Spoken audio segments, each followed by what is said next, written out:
Hello, everyone. A warm welcome and good afternoon. It's my great pleasure to welcome you to the Al-Qist for Human Rights virtual workshop on Saudi Arabia's current G20 presidency. Today's workshop brings together independent Saudi civil society voices, so Saudi activists and family members of individuals subjected to human rights abuses in Saudi Arabia, with members of the European Parliament to discuss human rights and women's rights challenges inside Saudi Arabia. The panelists will then also formulate concrete suggestions of measures that need to be taken to improve the human rights record. And these suggestions and recommendations will then be passed on from the members of the European Parliament to their representatives, and they will be raised with the Saudi authorities and in the civil society and women's rights engagement groups during the C20 and W20 summits. We hereby try to make those voices heard and ensure that they get included in the official G20 process, which they otherwise have no chance to, given the non-existence of a critical independent civil society inside Saudi Arabia. This event will be live streamed both in English and Arabic. For the Arabic translation, please follow the Arabic live stream on the Al-Qist Twitter account, which is @alqist_org, or on the Al-Qist Facebook page and YouTube channel. Should you wish to engage or ask questions, please feel free to leave a comment on the live stream. We will discuss in 2 sessions of 1 hour and 20 minutes each. Both of the sessions will include 3 Saudi activists and 1 member of the European Parliament. In the first session, we will discuss human rights and the role of civil society, while the second session will focus on women's rights and gender equality. From 5:40 p.m. to 6 p.m. Central European Time, we will then try to summarize the concrete findings and recommendations that the panelists have produced during the workshop, and we will also open the floor to final remarks. Each session will start with opening interventions from all the speakers and be followed by an interactive discussion. In this segment, I will also be able to put questions from the audience through to the speakers. The last 20 minutes of the session will then be devoted to formulating the concrete recommendations. So, to the human rights situation in Saudi Arabia. Saudi Arabia is a country with a very poor human rights record. Gender equality or civil liberties such as freedom of expression or freedom of peaceful assembly and association have never been fully granted by the Al Saud ruling family, but have been even more restricted in the recent years. With the accession of Mohammed bin Salman to power, all independent civil society voices have been silenced in large waves of arrests of human rights defenders, scholars, the ruling business elite, and even members of the royal family.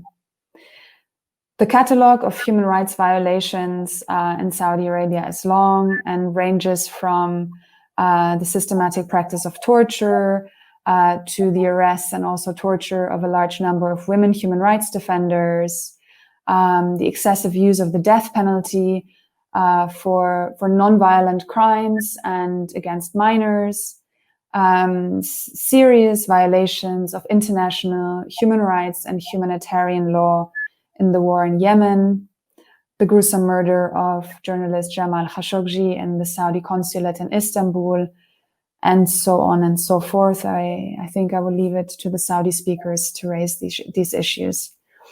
Saudi Arabia holds the rotating presidency of the group of the largest 20 world economies this year. The G20 recognizes the vital role of civil society, women, and the other engagement groups. And like the G20, we share the belief that civil society participation is critical to make effective, transparent policy. Unfortunately, no domestic civil society actors will be able to participate in the upcoming C20 in Saudi Arabia, other than a token number of organizations working on issues deemed inoffensive to the Saudi government. The Saudi authorities do not allow the existence of political parties, trade unions, or independent human rights groups. Therefore, more than 220 civil society organizations from around the world have decided to boycott the G20 civil society engagement process hosted by Saudi Arabia. The organizations endorsed a joint statement that reads in part, "Instead of real reform, the Saudi government has been trying to whitewash its dire human rights record by holding major international events in the country, including the G20. As leading civil society organizations present in most countries around the world, but notably not in Saudi Arabia, we cannot participate in a process that seeks to give international legitimacy to a state that provides virtually no space for civil society and where independent civil society voices are not tolerated." So in order to counter that, and in order to find a way to actually bring those independent Saudi civil society voices to the table and to have them featured in the actual G20 process, it's my great pleasure to welcome with me in the first session on human rights 4 different speakers. I will start from the Saudi side. Today with me is Abdallah Al-Ouda, assistant visiting professor at George Washington University in the United States, and also the son of famous Islamic scholar Salman Al-Ouda, who has been arbitrarily detained by the Saudi authorities since September 2017. Then with me is also Taha Al-Haji, Saudi lawyer and human rights activist, who defended individuals before the notorious Specialized Criminal Court. He was part of the defense team of Sheikh Nimr al-Nimr, who was executed in January 2016, as well as the lawyer of his cousin Ali Nimr and human rights activist Fadel al-Manasif.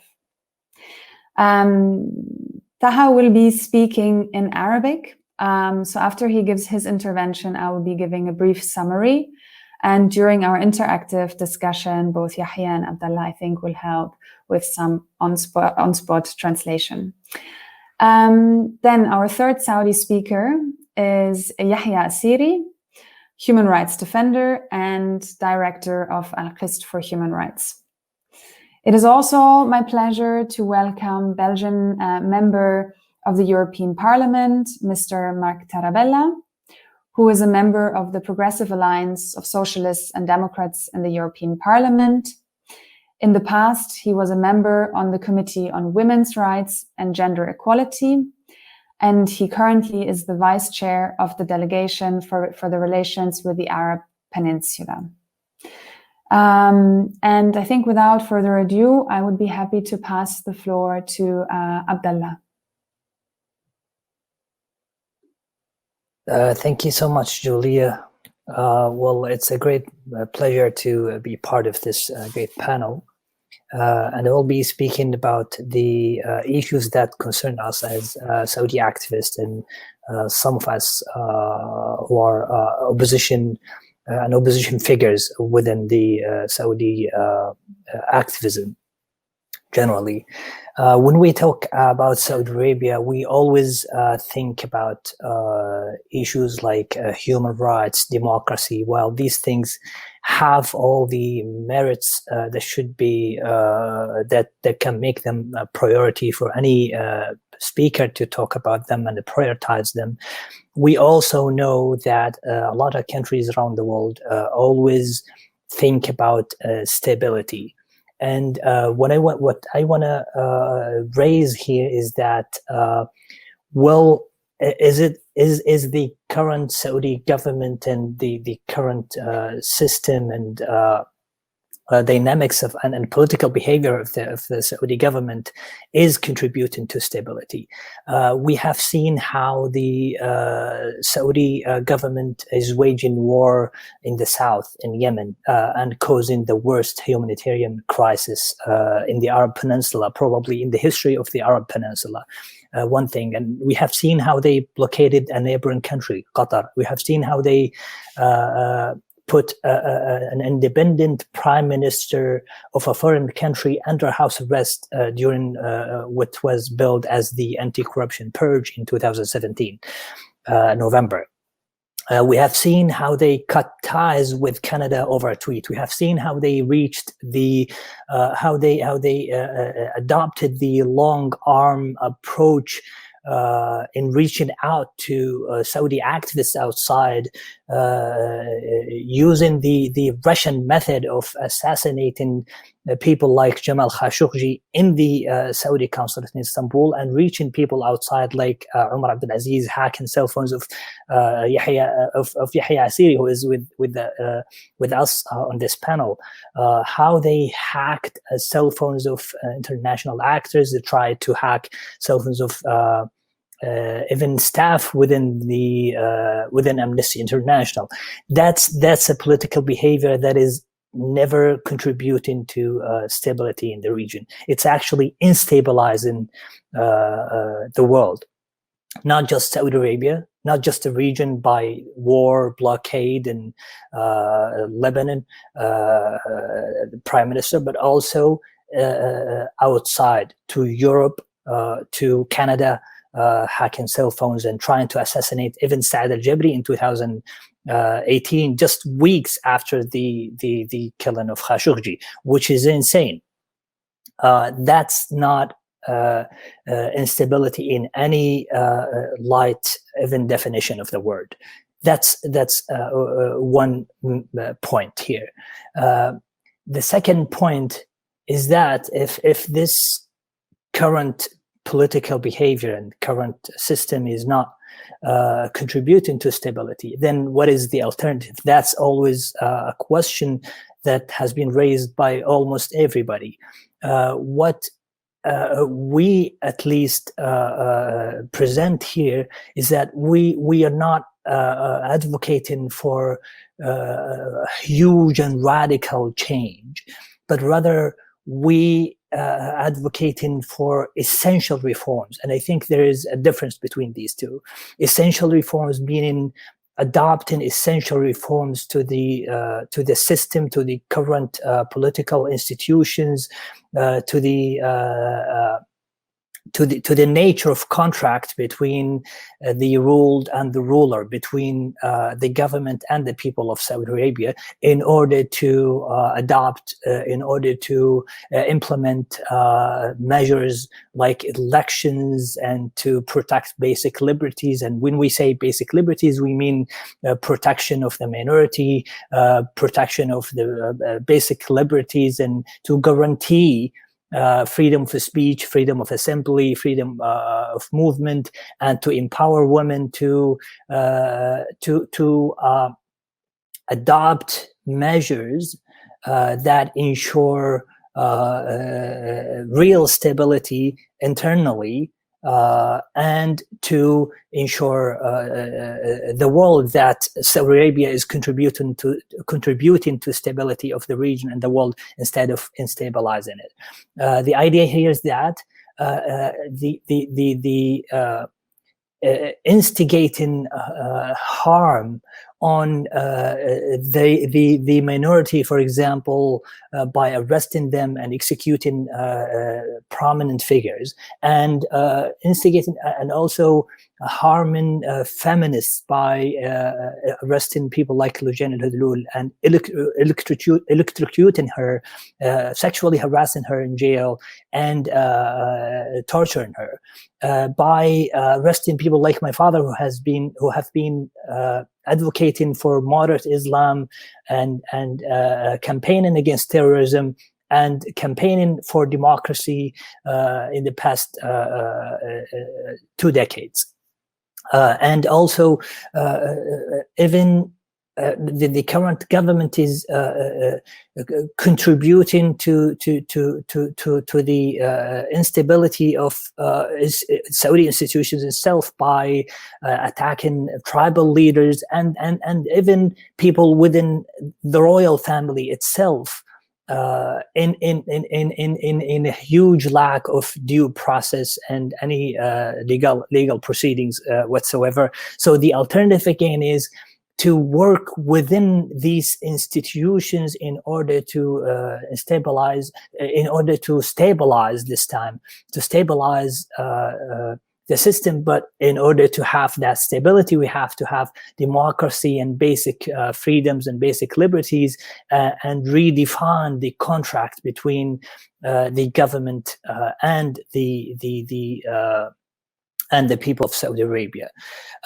The idea here is to work with the civil society that already exists, but rather exist either in jail, people like the members of Hassan Akbra, the civil society institution, the people outside, like Yahya Asiri, like Umar Abdulaziz, like Hala Dosari, Mudawi Rashid, all these people, just examples, and Ali Dibasi, examples of the civil society that already exists, but either in jail or outside. The final point, and I want to sum up with this, is do these basic principles exist in any form within the civil society? Well, the simple and straightforward answer is yes. Basic principles have been agreed upon by various members within the either opposition or activist circles. And I want to say activists because I want to include people even who still work inside, either in jail or outside jail in Saudi Arabia, in order to be part of the activist community. The idea here is that those people are part of the agreed upon principles, like basic liberties, protection of the minority, empowering women, transition toward democracy, and all these principles have been agreed upon on one way or another. And I'll just conclude with this quick example. In 2011, my father, along others, presented a petition called toward a state of rights and institutions, which is a very basic one-page petition that 18,000 Saudis within a few days agreed upon and signed and advocated for, which the document demanded basic liberties, protection for the minorities, and transforming the monarchy into a constitutional monarchy where basic freedoms are protected and guaranteed, where women are empowered, and to have an elected parliament within a separation of power kind of system, and also to have a prime minister that is elected, who is the head of the executive branch. The idea here is that these basic principles are agreed upon by almost everybody, and we can work on that and depart from this agreed upon principles. I want to conclude with this, and want to thank you for allowing me to speak at this great panel. Thank you so much. Thank you very much, Abdullah, for raising all these vital points. I think you've already given us a lot of food for thought. You mentioned the separation of powers, an elected parliament, so like active civil society participation that is needed, also to allow for a transition towards democracy. So I think there are a few points we can then already sort of gather to like move on to finding concrete suggestions later. I would now like to pass the floor to Yahya Siri, a human rights defender, activist, and director at Al-Qist. Thank you, Yahya. The floor is yours. Okay, I think Yahya froze there for a second. Maybe his connection has a little issue, in which case I would suggest that maybe we actually move on to Taha, and we'll come back to Yahya in a few minutes. So welcome, Taha. Pleasure to have you. Please unmute yourself, and we look forward to hearing from you. Yes, تفضل. المهم يكون الصوت واصل اليوم. مرحبا، اهلا وسهلا، مساء الخير للجميع. احنا اليوم نتكلم عن موضوع الخداع اللي تمارسها السعودية باستخدام القوانين. يعني تصدر قوانين أنظمة وتصدر أوامر ملكية رنانة وتأخذ صدى وبعد إعلامي وتسوقها تسويق إعلامي كبير، لكن في الواقع هي مخالفة. فكثر الحديث عن الإصلاحات الحقوقية التي قام بها محمد بن سلمان في عدة مجالات في البلد، سواء اقتصاد أو سياسة أو في المجال الحقوقي فيما يخص المرأة أو غيره. لكن السؤال، هل هذه فعلا إصلاحات حقيقية، إصلاحات واقعية، أم أنها يعني مجرد حبر على ورق يستهدف تجميل الصورة للخارج؟ طبعا احنا ما عندنا مشكلة في تجميل الصورة، تجميل الصورة هو مطلب، لكن أن يكون تجميل الصورة بالأفعال، فعل حقيقي، يعني تغيير الأنظمة إلى الأحسن، تغيير الواقع إلى الأحسن، هذا مطلب. احنا ممكن نستعرض قائمة طويلة جدا من الأوامر الملكية والإصلاحات، أو ما يدعى بالإصلاحات على أنها إصلاحات، لكن لما نجي نتمحص ونشوف الواقع نكتشف حقيقة هذا الموضوع. الآن في هذه الأيام الإعلام يتحدث بكثرة عن إنجاز جديد للحكومة السعودية، وهي قرار إيقاف أحكام الإعدامات. يعني هذا القرار هو مطلب، وهو أقصد الخاصة بالأطفال، بالقاصرين. صدر قانون الأحداث في عام 2018. في هذا من عام 2018 إلى الآن لم يطبق هذا القانون. هل نحن بحاجة إلى أمر ملكي لتطبيق القانون؟ يعني ما دام إنه القانون صادر وداخل حيز النفاذ، فالمفروض بأي دولة تحترم القانون، والقانون له سيادة واعتبار، ما يحتاج إن يعني نرجع إلى آلية ثانية لإلزام الجهات الأمنية أو إلزام القضاء باستخدام هذا القانون. من 2018 إلى الآن لم يطبق قانون القانون، وهو ينص في المادة التي تحدد العقوبات على عقوبات استبعد منها عقوبة الإعدام. ولكن في ابريل 2019 تم اعدام مجموعه كان من بينها اطفال، يعني تم الاعدام حتى بعد قانون يعني رغم مرور سنتين على دخول حيز النفاذ، ما زالت النيابه الان في قضايا منظوره حاليا تطالب بالاعدام وتطالب بحد الحرابه. من ضمنهم شاب اسمه محمد عصام الفرج، وجهت له اتهامات وعمره 10 سنوات أو 11 سنة، رغم أن الاتهامات أصلا ليس فيها ممارسة إعدام، هي قضية مشابهة لقضية الضبط يعني. وإلى الآن منظورة والنيابة العامة تطالب بالإعدام.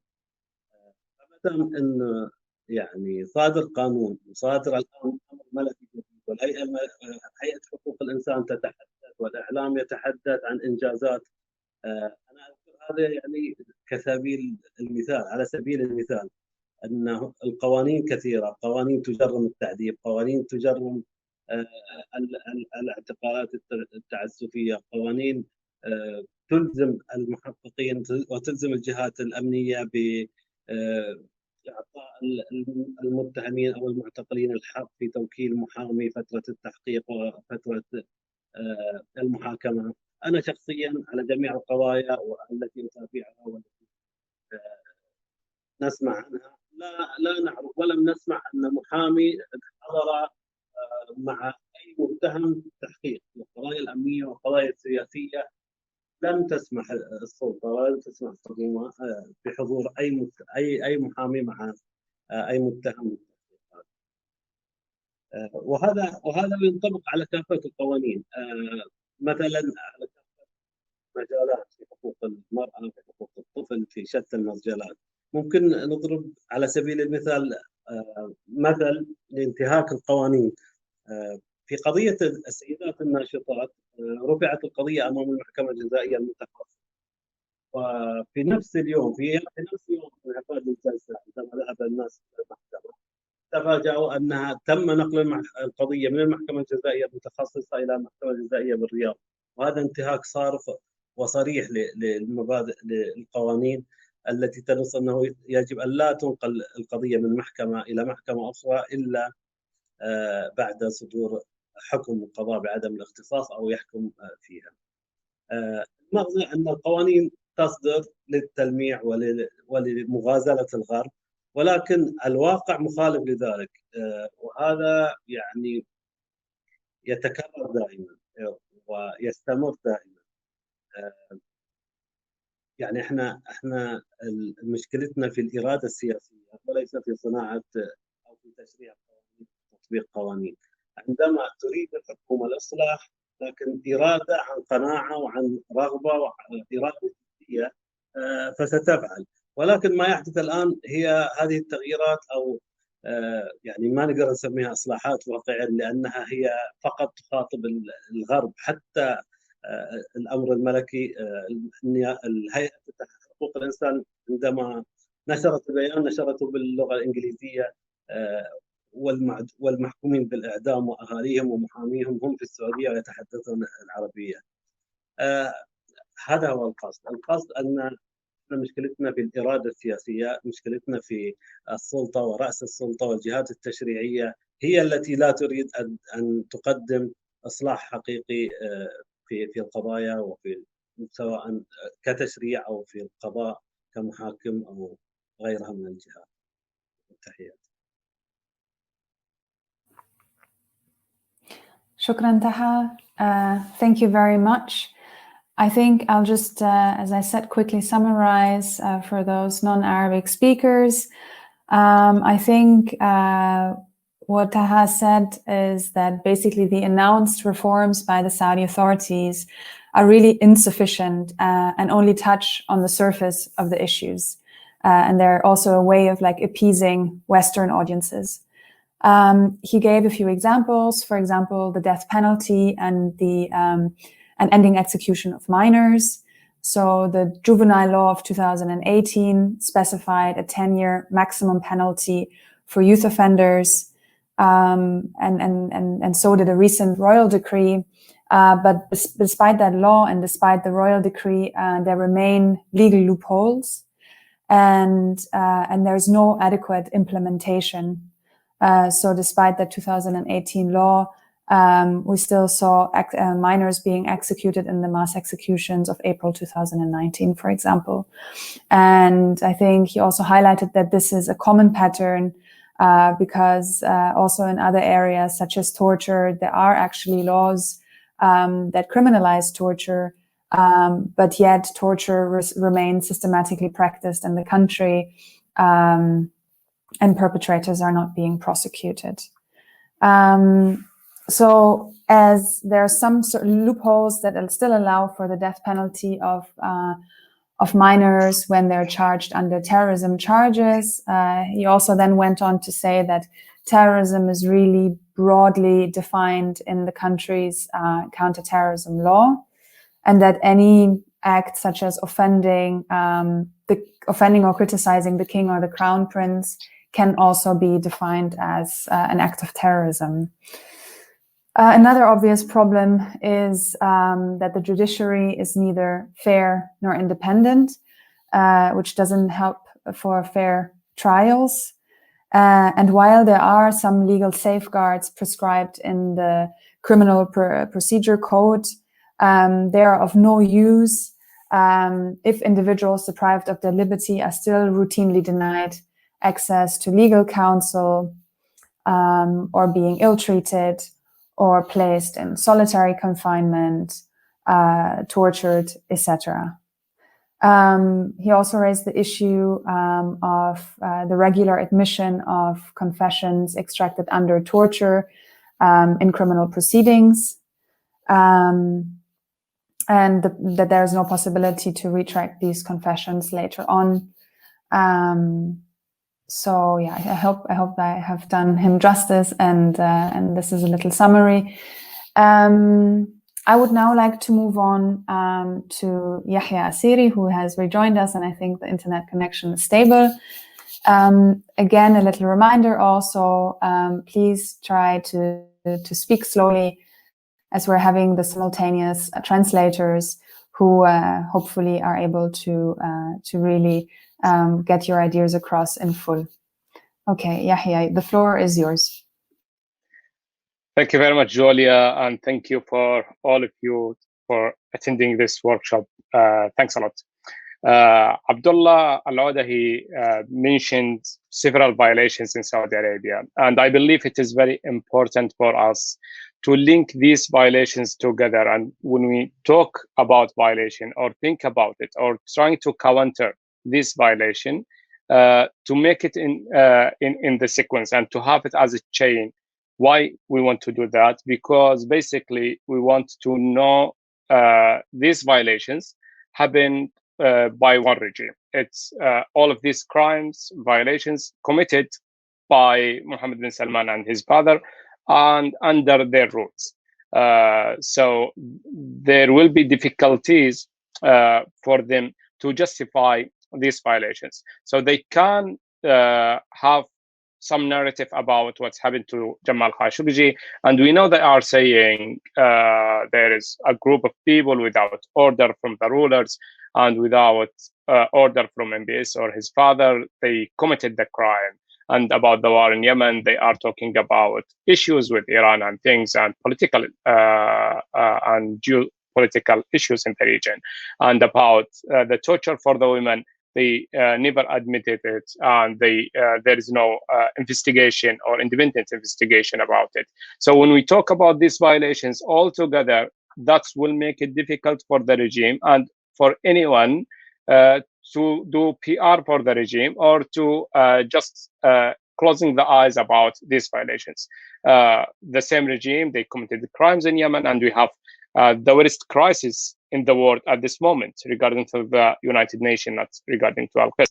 And they did the crime, the murder for Jamal Khashoggi, and the sexual harassment for the women rights activists in prisons, and they silence everyone inside the country.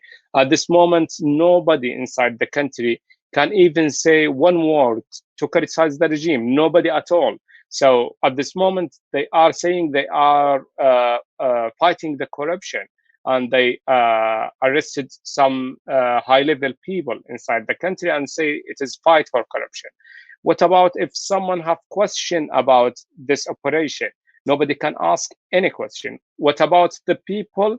They already criticized the operation in Yemen, and at this moment they arrested the Major General, or not arrested him, but at least accused him for corruption. What about the people? They already criticized him, and they are at this moment in prison. Also, they are accusing the ex-foreign or interior minister, Mohammed bin Naif, for corruption. People they criticized Mohammed bin Naif in the past, they are in prison, including ACPRA members and human rights defenders. So nobody at this moment allowed to say anything, and they are in the same time trying to cover all the stories, trying to cover and hide all the violations. So it is important to have all of these things all together to make it clear what is the behavior for the regime. This regime at this moment trying to hide these stories by doing PR, by paying large amount of money for loads of companies. And we at Al-Qist did advocacy in the last few months, and we met with several people. All of them, they told us, we met already with the Human Rights Commission in Saudi Arabia, and they told us there will be a reform. And later on, we found out the Human Rights Commission in Saudi Arabia, they paid large amount of money for PR company to support them with this mission and with this advocacy, not to fight the violations, but to defend the Saudi regime and to do PR for the Saudi regime by saying to people around the world, we will do a reform.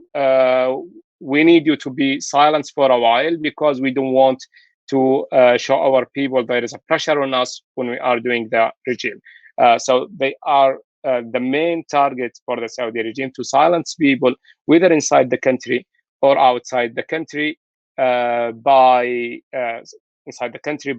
the suppression against people, and outside the country by paying money for PR companies and giving wrong information or wrong narrative for the media. And it is difficult for us as human rights defenders, as we are limited capacity and our quantity also. It is not a lot. It is so difficult for us to counter this argument and to counter the narrative from the regime. Always we are receiving a question from especially Western allies for Saudi Arabia. Is the pressure on the regime, is that help, or is that will affect, negatively affect the victims inside the country? Always asking us if we are going to defend human rights defenders, for example, inside the prisons, is that will help them, or is that will harm them? We strongly believe that will help, and people have been forgotten inside the prisons. Nobody talking about them. They are facing the worst violations. And as example, the torture and the sexual harassment against the women rights defenders was while everyone silence. And when we spoke up about the violations and about the torture, it's reduced. Yes, the situation is not the best at this moment, but when we talk about a story, it is better. People asking us about the case for Raif Badawi, for example, they said there is loads of pressure about the case for Raif Badawi, but he's still in prison. Yes, he's still in prison, but they changed the sentence against Raif Badawi from execution to another thing. It is still violation. We're still advocating for the freedom for everyone express his opinion. But if there is a pressure, if there is pressure from outside, that will make huge difference. Basically because we can't do any internal pressure. The only pressure on the regime, it is the external pressure. And people always asking us, why don't do internal pressure? Nobody will come to help you from outside the country. And we are not asking help from anyone. We are asking to advocate, to support and stand with the human rights and against the violators. And we are asking people, they are enhancing the Saudi regime and the violations to stop that. Because we believe the strong point with the regime is still taking the advantage from the Western allies. And without this point, they can't continue the violations. People tried from inside the country, all of them behind the bars. So it is so difficult for people to blame us as a Saudi society why you are not countering the violations from the regime by yourselves. Basically, because when we do that, our friends, all of them behind the bars, and some of them, they lost their lives. Not just Jamal Khashoggi, but even Abdullah Al-Hamid and others. Abdullah Al-Hamid, they left him in prison without any medical care, and the doctor told Abdullah Al-Hamid, you need to do operation as soon as possible, and they refused to do the operation until he passed away. So this is what will happen to any human rights defender inside the country. The internal pressure, it is so difficult at this moment with all of this pressure from MBS and his father. And we believe the strong points for the regime it used to be 3 elements. The strongest one was the religion, when they used the Wahhabism to silence the people, told the people it is forbidden to criticize the ruler, and they told the people, the Western people, they are trying to destroy your culture and they want to attack your religion. But this narrative at this moment, it is so difficult to work, and they can't use it, basically because the new generation, they can't believe and they don't trust the Wahhabism scholars. If someone told them it is forbidden to criticize the ruler, people will sarcasm about this. The new generation will take it as a funny thing, not like the old generation believing this narrative. So the religious scholar, the religious narrative from the Wahhabism used by the regime, it is not still valid until this moment.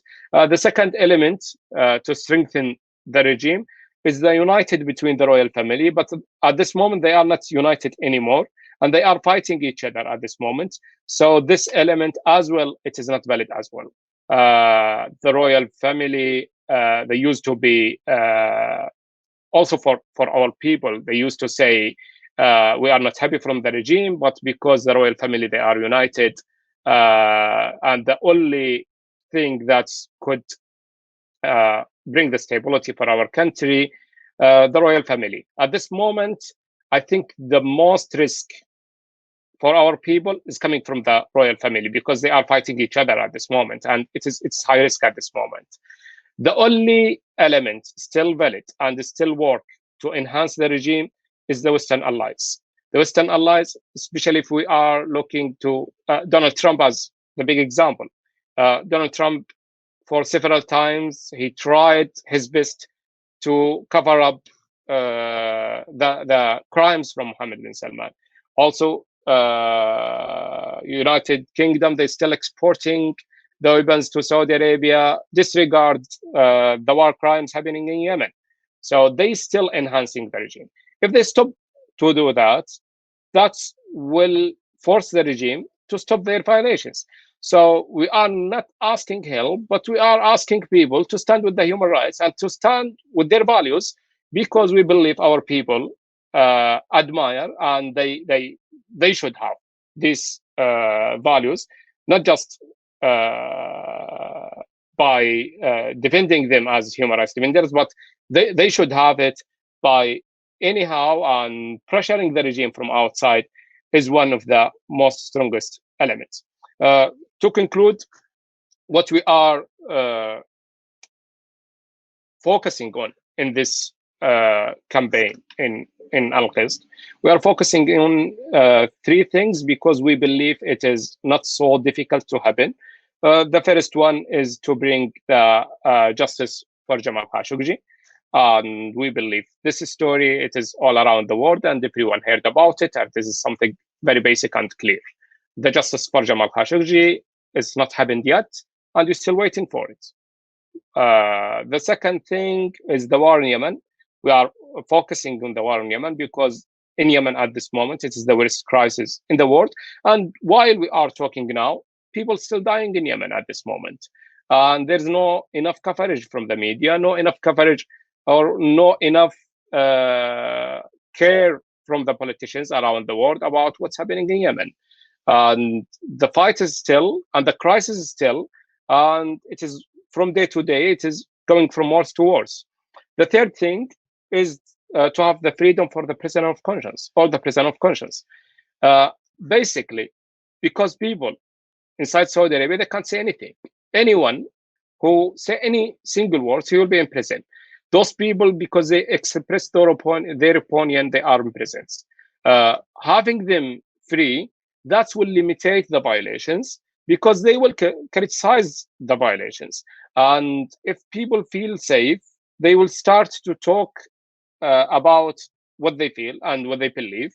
And they will start to give another narrative, rather than charming Mohammed bin Salman, thanking him, and saying in the media and everywhere around the world, we have not seen anyone criticize Mohammed bin Salman. There is nobody against his reforms, because there is no one to criticize the reform. Otherwise, they will be behind the bars. And if the regime at this moment keep talking about reforms, the first step for the reform to free the prisoner of conscience. If you have anyone in the prison because he expressed their opinion, that means you are not able to do any reform. And this is very basic, and this is very clear. If the regime keeps saying to the world in their meetings and everywhere, we are going to do the reform, we will, no need for will, free the prisoner of conscience. It doesn't want any, no need for any decisions, no need for any amendments in the laws, no need to have any meetings or changing in the laws or anything. It's just decision from MBS or his father, and that's it, to free the prisoner of conscience. And the rulers in the past in Saudi Arabia, they used to free the prisoner of conscience if there is any crisis in the country. At this moment, there is crisis after crisis after crisis, and there is no any what they call it pardon. There is nothing at this moment, but they keep arresting people, and they keep increasing in all violations. Everything is keep increasing. The death penalty, the rate is increased. The number of prisoners of conscience increased. The silence of people increased. The following up or attacking people outside the country increased. Everything they keep increasing on it while they are promising for the reforms. At the end, what the international community can do, they can speak up about the violations. I know several people we met with, they told us we will talk about the human rights situation in Saudi Arabia when we're going to meet Mohammed bin Salman or any officials in Saudi Arabia. We will talk about the human rights, but in private, we will not talk about it in public. If anyone talk in private, that will not change anything, because the regime, they used to that, and they are very smart to play with that. They will give empty promises for any visitors, and they will keep giving these promises without doing any change. But if there is criticism, if people being vocal about it in public, in the meetings, in G20 meetings, if people being vocal about it, the regime, they will be worried about their reputation. And I think this is the lowest things that we can expect it from the international community. I believe people believing in the human rights, like our guests today, they can pass these demands and these ideas to their friends. And we believe there is several people that are standing with the human rights, and they believe in supporting the human rights. But there is other people we know they are not really care about the human rights, especially if it's overseas. But as Abdullah mentioned, people, they are also, if they are not care about the human rights, they should care about the stability. And the stability at this moment in the region, it is really at high risk. If there is no justice for Jamal Khashoggi, there is no guarantee the regime will go and do it again. It is not necessarily against Saudi journalists, maybe against anyone, because they will feel safe and they will keep continue the violations. There is a war at this moment against Yemen. If they feel safe, they could start a new war with anyone else, and they will disable. They will not allowing any stability in the region. So they will not affect just our human rights. They will not just affect their people, but they will affect the region and the world. Thank you very much indeed. Thank you very much, Yahya. I think, yeah, we've heard a lot of quite specific ideas and suggestions of measures that need to be taken to improve the human rights record. And I think a big emphasis on how important international public pressure on top of silent diplomacy is also in improving the situation for the people on the ground. So now we're very curious to hear from the member of the European Parliament. Again, welcome, Mr. Tarabella. The floor is yours. Thank you, Mrs. Lengna. First of all, allow me to thank Elkist for organizing this workshop. and in particular the head advocacy, Mr. Julia Legner, of course, for the invitation to participate, at which I gladly joined. The aim to ensure the participation of independent Saudi civil society on issues on women's rights, labor, and human rights in the framework of the Saudi Arabia G20 presidency is no doubt a difficult path. But we know that every long walk begins with the first step.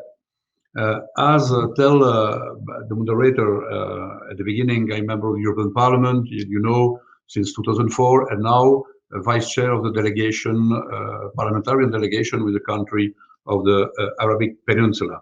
And I have one of my responsibility is also to focus and to monitor the human rights situation in all the region. And I'm there mainly to hear from the hands of the activists that it was very interesting to listen to you about the old difficulties that they encounter in their daily activities, monitoring the situation in a country where the process of reforms, and opening up to the world seems to be some light, but nevertheless, and you mentioned that, and I listen very carefully with what you say. Nevertheless, many shadows.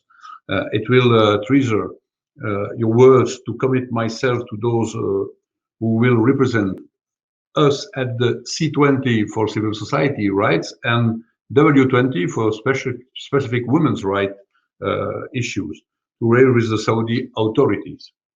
I believe that as reported in the guidelines for the protection on human rights defenders published by the OSCE and the Office of Democratic Institutions and Human Rights in 2014, human rights defenders play a vital role in democratic societies, and the active involvement of people, groups, organizations, and institutions is essential to ensure continuing progress towards the fulfillment of international human rights, civil society, among others, as it states, to ensure full respect for human rights, fundamental freedoms, democracy, and the rule of law. Accordingly, human rights defenders perform important and legitimate function in democratic societies. State authorities should respect that dissenting views may be expressed peacefully in democratic society and should publicly acknowledge the importance of and legitimate role of human rights defenders. In recent years, Riyadh has embarked on an ambitious program on economic, financial, and social reforms. However, respect of human rights does not seem at the top of the agenda. And the flagship initiative of the feared new chapter for Saudi Kingdom is very ambitious Vision 2030. It is a change on multiple fronts, which alongside the economic financial reform also requires a progressive impetus from a social point of view, essential for conquering the consensus both among Saudi subjects and among potential investors and international visitors. Yet despite this progressive climate, something clashes strongly. The condition of human rights in the country remains, according to the sector of organizations, dramatic. Indeed, the very opening promoted by the King MBS was accompanied by violent campaigns of repression against all forms of opposition, real or hypothesized, with extremely heterogeneous targets. Member of the royal family, we have example, exponents of the very powerful religious hierarchy liable to descend from the social opening carried out from MBS, businessmen, human rights activists, and journalists.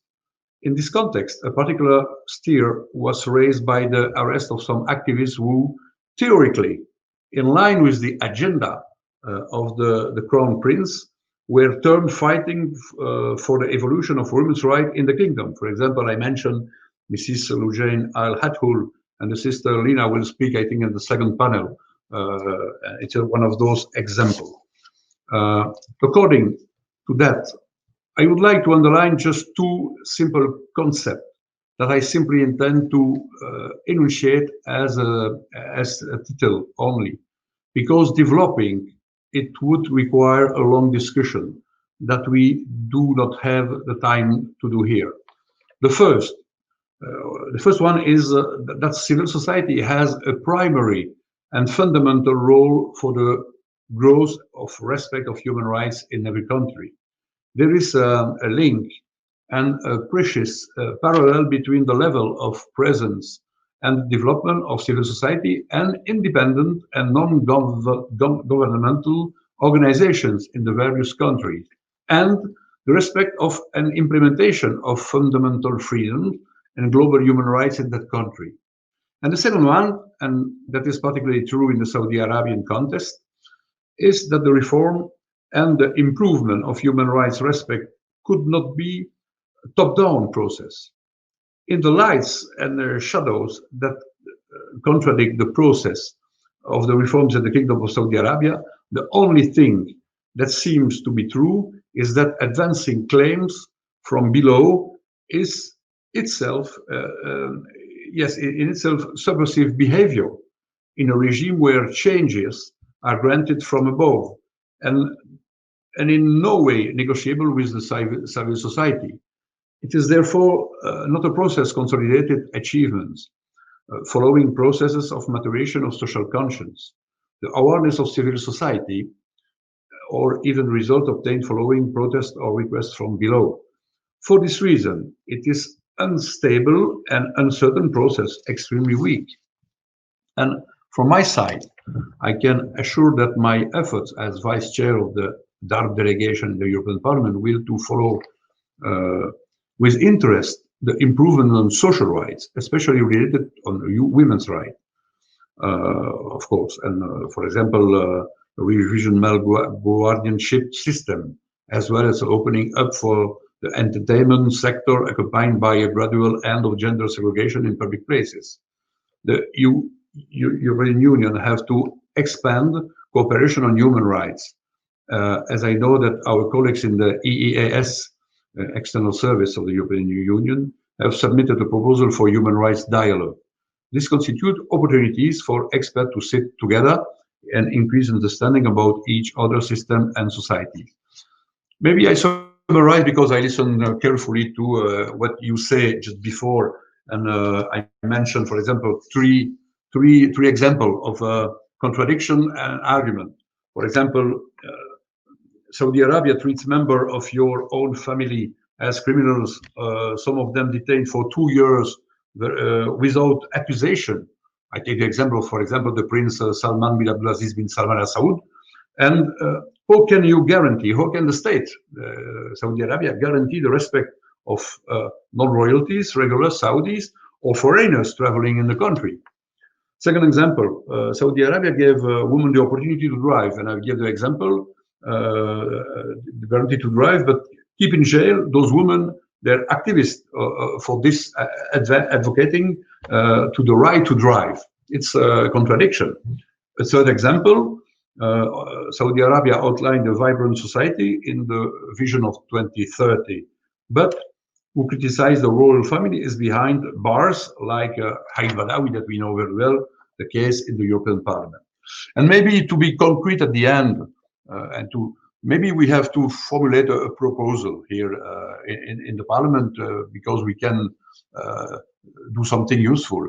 Maybe in the scope of the meeting of the G20 in November, maybe we have to propose maybe to formulate a project of letter that we can co-sign as parliamentarian. My good colleague Alessandra Moretti will be in the second panel. Probably she is able, if she accepts the proposal, if you accept the proposal first, to send to all colleagues and to try to collect a maximum of signature of MEPs, to ask a letter to send to Mr. Charles Michel, President of the Council, and Ursula von der Leyen, President of the Commission. Those two people will represent, a high representative will represent the European Union at the summit, and probably to ask for a debate before focusing on human rights and the situation and the evolution in Saudi Arabia before going to the summit. Maybe it's a proposal that it's possible to realize because sometimes at the conclusion of this panel and those panel, it's something concrete to do just before going and to continue to have a pressure. And for conclusion, let me know that I take the opportunity to speak with you, to listen to you. It's always very interesting. But I have the same speech with all authorities. I have contact with the ambassador in Brussels. Last week, I was invited by the Arabic Belgian Luxembourg Chamber of Commerce to receive Mr. Mohammed Maziad Al Touairi. He will designate as candidate to be Director General of the WTO, and he was accompanied by, I think, Mr. Minister of Saudi Arabia for Economy. And I had the same speech. Important role, maybe it's a symbol, very important, but also I insist on the situation of human rights in Saudi Arabia. Not only with you, an NGO and activist, I of course support your fight, but also when I have the occasion to speak with officials coming from the country, I have always the same speech. Thank you once again for your invitation. Maybe you have question, I'm available, but I 4:30, I have another meeting here in the Parliament. Thank you very much, Mr. Tarabella. Thank you for this interesting proposal as well of a common letter signed by a lot of parliamentarians. We'll be very happy to explore this idea further. And thank you for your support. As the Vice Chair of the DARP delegation, I think this is really reassuring for the Saudi activists in the diaspora to know that you are sort of aware of all the violations, willing to raise them in your exchanges, and really put emphasis on the importance of civil society engagement with the authorities and in the G20 process. We should now use this opportunity, as Mr. Tarabella said, he's still with us for 20 minutes. So I would suggest that if the Saudi activists have questions towards Mr. Tarabella, this maybe should take center stage and we should give this priority now. Otherwise, to just very quickly give an overview of the concrete ideas that were raised and that could also be used to further elaborate on in this discussion. I think what we heard from Abdullah was really the need for civil society to find channels of participation and decision-making on the political level. So yeah, in order to transit towards democracy, we need some form of a parliament. Maybe you would like to explore on the specifics of that idea further, or maybe some of the other panelists have ideas. Then on the points raised by Taha, on the really strict legal system, I think where we have a lot of laws that have vague formulations and loopholes that allow for human rights abuses to take place. So I guess a demand would be a legal reform, but also how can we ensure that laws that are passed are also implemented? So how to fill that gap. Maybe we could come up with some more concrete ideas on that. And then thirdly, on the points raised by Yahya, some really concrete ideas or suggestions of demanding an end to the war in Yemen, steps towards accountability for Jamal Khashoggi, and of course, something that you would think is very easy to do, the release of all prisoners of conscience. But I've also heard ideas such as, instead of investing money in human rights, in so-called human rights reforms, or in a PR offensive or Western PR firms, how about we redirect this money into, I don't know, building Saudi institutions or implementing real reform on the ground? So hopefully that's a bit of a summary, food for thought, points anyone wants to pick up on, and of course, the possibility of asking questions to Mr. Tarabella and engage. So I would ask you, please raise your hand and unmute yourself.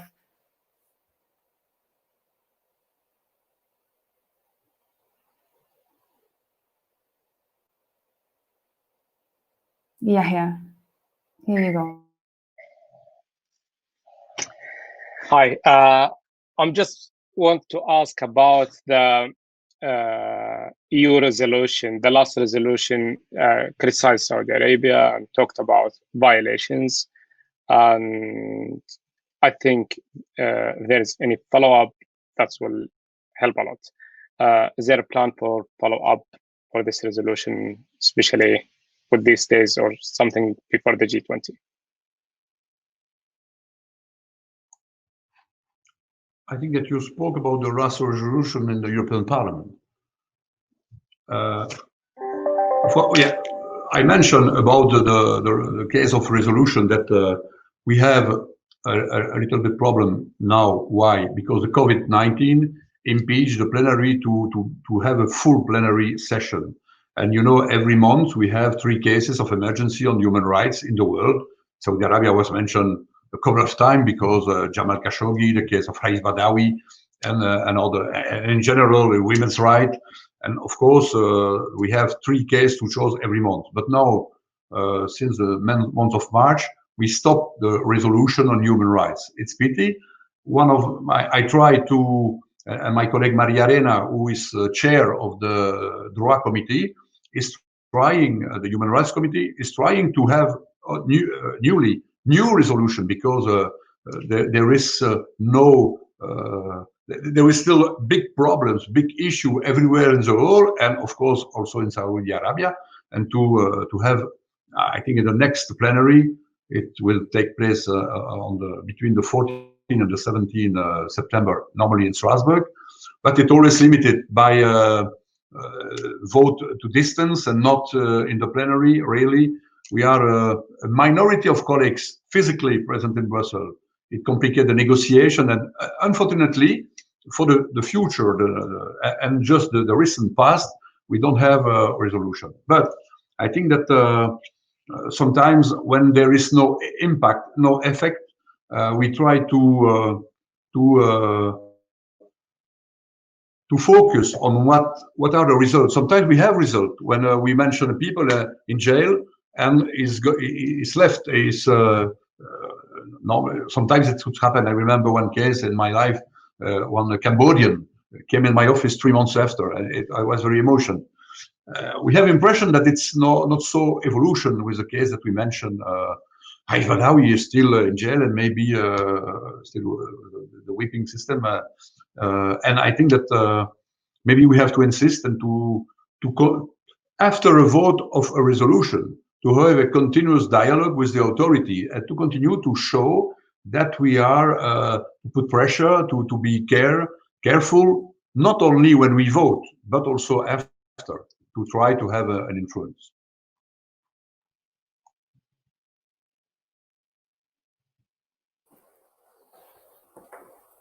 Thank you.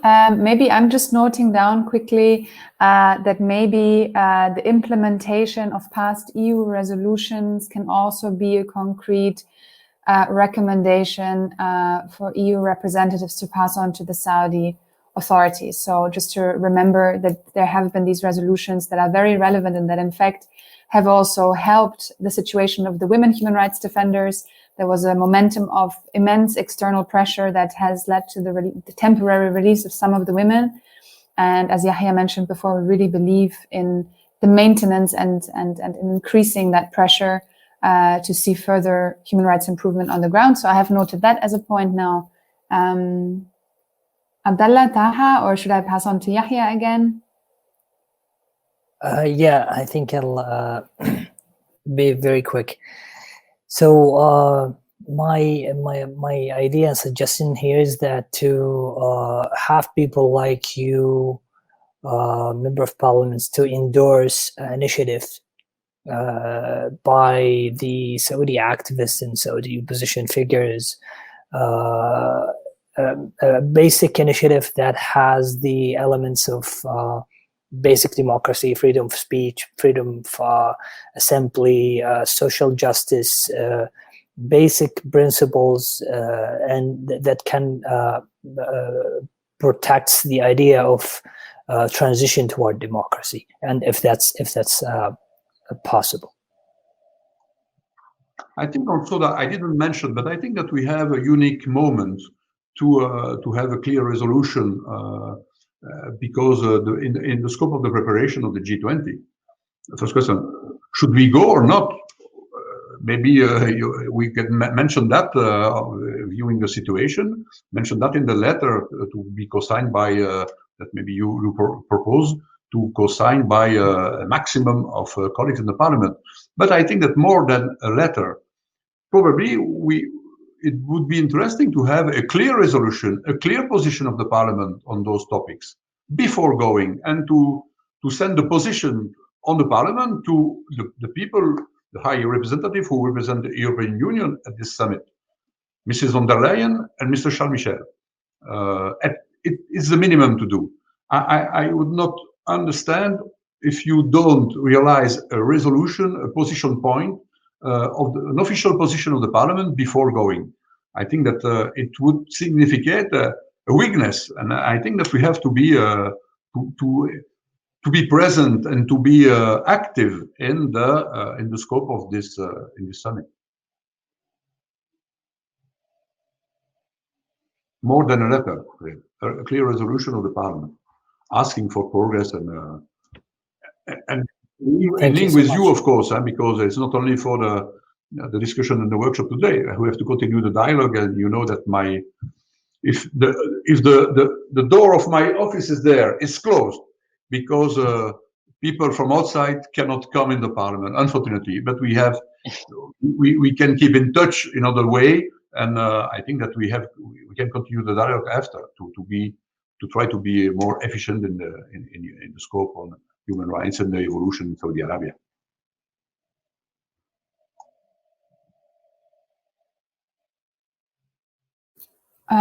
Maybe I could just ask a very brief follow-up question to that. So if you say that you think it would be very timely for an urgency resolution of the Parliament to thematize the G20 and the EU's involvement in the G20, then do you think that there is a high likelihood that there will be enough members of the European Parliament to vote on a resolution that puts into question the participation of the high representatives of the EU in the G20 process hosted by Saudi Arabia? Do you think that it's is that something very likely from your point of view to happen? Let me be frank. It's not impossible, but it would be a surprise because I think that we ask for when we mentioned some cases in the past on Saudi Arabia. We have some colleagues, some political groups, especially reluctant to put Saudi Arabia on the agenda of the human rights issue, and so that to propose to renounce to go, I'm not sure that we can reach a majority. But you know, the parliament elected in 2019, last year, we work a little bit up to, we work in the parliament up to March. After COVID is distance, we continue to work and to vote, but on less issues, the activity is a little bit, it's continuing, but in another way, probably a little bit less efficient than when we can be physically present in the parliament. And I think that maybe the new parliament, we cannot judge, we cannot, when I said evaluate the difference between, because you know my experience since 2004, sometimes I was, for example, in the committee, as you mentioned, Mrs. Legner, in the Women's Rights Committee and Gender Equality. I succeed in 2010, 8 years it was cancelled. I succeed to put in the paragraph to reaffirm the right of the women to dispose of their own body and to have access to contraception, abortion. It's also a difficult issue in Europe, very controversial. We didn't succeed 8 years before, and in February 2010 we succeed. Why? Because the parliament elected in 2009 was more, there were more women, more young people, and of course it was an evolution of mentality. We are all at the beginning of the term.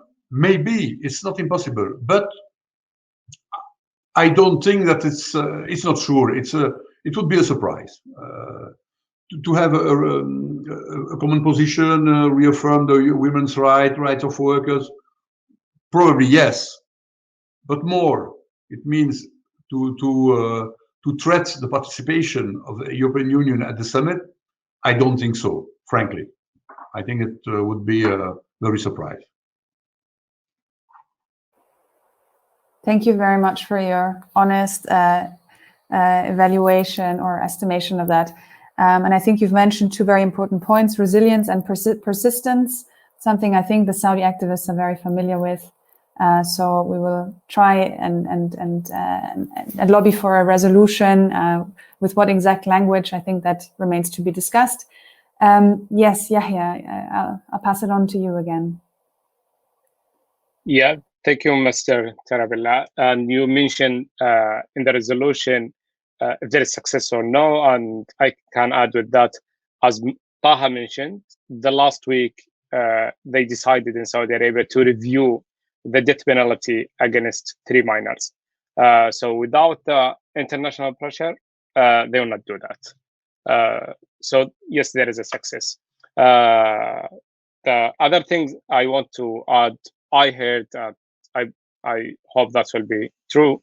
Sakharov Prize will go for the coming Sakharov Prize will go to Saudi Arabia. The prize will go for someone from Saudi Arabia. If that's happened, that will help a lot, because having international prizes for Saudi activists or for people, especially in prisons, that will enhance their cases and will bring it to the light again. Thank you. It's our second day of work after the summer break, and second of all, I see the list proposed by my group, and probably it will be a negotiation between. I think I can vote in the Sakharov Prize, because there are 3 committees: foreign affairs, human rights, and development. I'm a full member of the development committee, and so that last year I remember I vote, and so that I'll be careful to that because we have a couple. As you can imagine, each year we have a couple of demand and proposal. First, we have to choose, prioritize in our own political group, and after to negotiate with the other groups. But of course, I'd be very careful to that. Thank you so much. Any further comments by anyone for the time being? If not, then again, I just sum up that we had sort of concrete suggestions on civil society participation, legal reform, the war in Yemen, the end of the war in Yemen, the release of human rights defenders, and accountability for the murder of Jamal Khashoggi. I do not want to take too much time, because I know the panelists of the second session are also ready to go, and we're having the second session on women's rights. I encourage the Saudi activists within the next hour and a half, if you have any more suggestions, please send them to me via the various social media channels we're connected with. I will collect them and we will raise them again in the concluding remarks. Then I'm just left to say thank you all very much for joining me in this first session on human rights concerns in Saudi Arabia.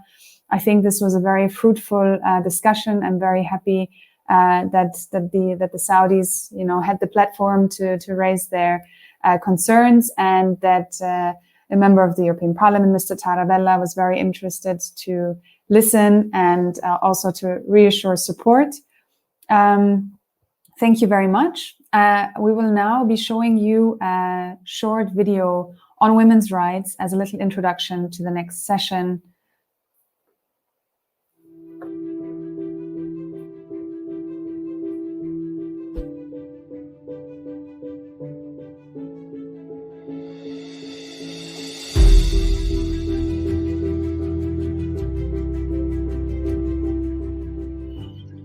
Their jubilation, however, was short-lived.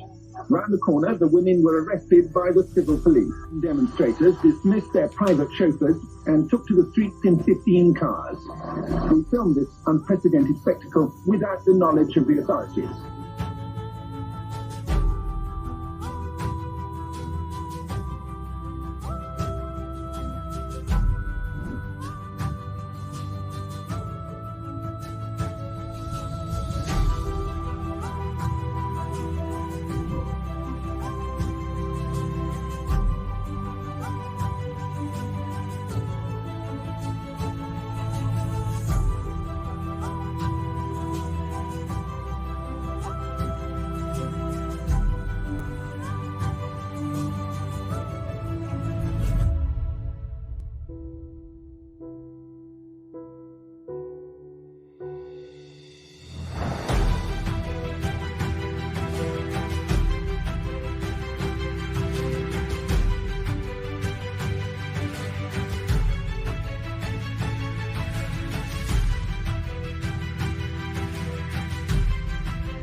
أرجو العام القادم زي هالوقت نكون قد حصلنا على رخص من بلدنا، ويكون عندنا ثقة في شبابنا وفي شعبنا أنه شعب متزن.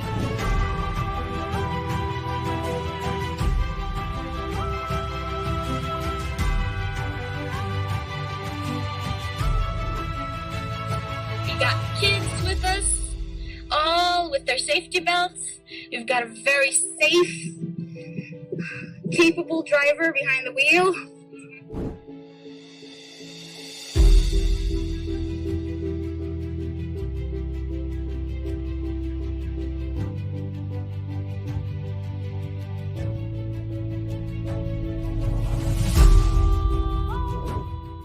احنا لسه في بلاد الغاب. حماية المواطن هي واجب الدولة، ويجب على الدولة أن تحمي المرأة. ماذا لو كانت المرأة هي أساساً معرضة إلى العنف من ولي أمرها ذاتها؟ من المسؤول عن حمايتها؟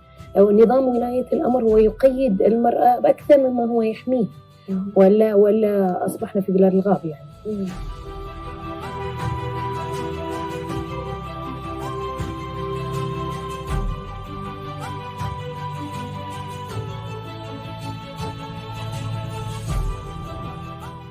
آخر تحرك حصل في موضوع قيادة المرأة للسيارة، أنا رفعت قضية ضد وزارة الداخلية قسم المرور.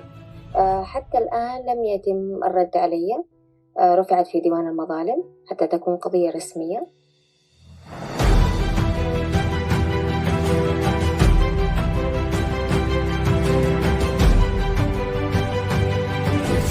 هذا المقطع أهم المطالب والتطلعات للتغيير المأمول بمناسبة انتهاء المهلة المحددة من الأمر الثاني اللي يخص نظام الولايات.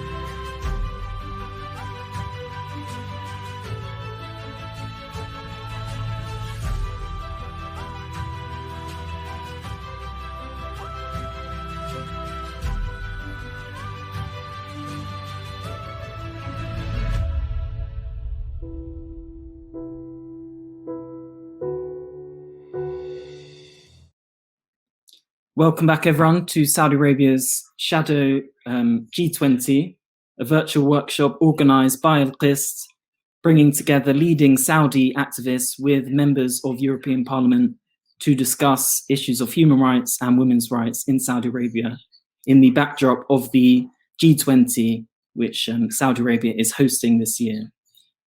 It will focus on the necessary steps that need to be taken by the Saudi authorities, with a focus on aiming for these recommendations to be brought forwards to be raised during G20 discussions.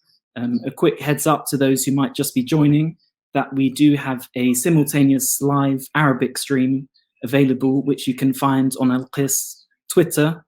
And so let's begin. So the first workshop explored human rights in general, covering a broad range of different violations. And the second session of 1 hour and 20 minutes will focus on women's rights in particular. Saudi Arabia has a historically poor record on women's rights, notably through the male guardianship system, which treats women as legal minors and lets family members take decisions about the course of their lives. In recent years, following hard-fought struggles by Saudi feminists, some of which we saw in that video clip, the Saudi authorities have announced some easing of restrictions, including ending the female driving ban and allowing women to travel without a male guardian last year. However, many hurdles remain, including around the implementation of these changes I mentioned, as well as more structural changes that have not yet been seen. Furthermore, in a familiar pattern reflecting the current leadership, Salman and Crown Prince bin Salman, this has also coincided with a period of brutal repression, including through the arrest and prosecution of leading women human rights offenders, as well as other forms of brutal violations and use of torture and other examples. And in the run-up to Saudi Arabia's G20 summit and related W20, the Women 20, Saudi Arabia has been emphasizing concepts of women's empowerment and development, including its supposed gains under the Vision 2030 agenda. However, what is the reality on the ground for Saudi women, and how can these aims really be achieved? With me to discuss this, I could not wish for a better panel. I have Hala Al-Dosari joining, who is a leading Saudi activist, writer and scholar, and a leading advocate for women's rights in Saudi Arabia. I have Lina Al-Hadloul, an activist known for her tireless advocacy for her sister, Lujain Al-Hadloul. Maima Al-Najjar, a physician, a women's rights activist, as well as a campaigner at Al-Qis, and Alessandra Moretti, a European Member of Parliament from the Socialists and Democrats group, as well as a member of the Committee on Women's Rights and Gender Equality. We will hear from each of them for several minutes before hopefully some question and answer from the audience. So feel free to ask any questions on any of the platforms on Twitter or on the YouTube channel. And we will then be focusing on formulating our recommendations off the back of this discussion. So without further, I will pass the floor first to Hala Al-Dosari. Thank you, Joshua, and everyone who's participating in this panel. And as you've mentioned, it's a good segue to start talking. As you've mentioned, that there has been some kind of reforms in women's rights, and it's surprisingly coming at times where there is a wide-scale wave of arrests against most prominent women activists and silencing, if not ending, basically, any kinds of independent voices calling for deeper and meaningful reforms. Now, the explanation, which is I want to focus on this few minutes, for such mixed message, is that it's not different from what we've witnessed in other autocratic regimes in Egypt, in Syria, in Tunisia, Ben Ali, Tunisia, for instance. We've seen women's rights reforms has been a playing card for popularity, especially for Western audience, by leaders who are trying to win legitimacy, to win popularity, to improve the image of the state.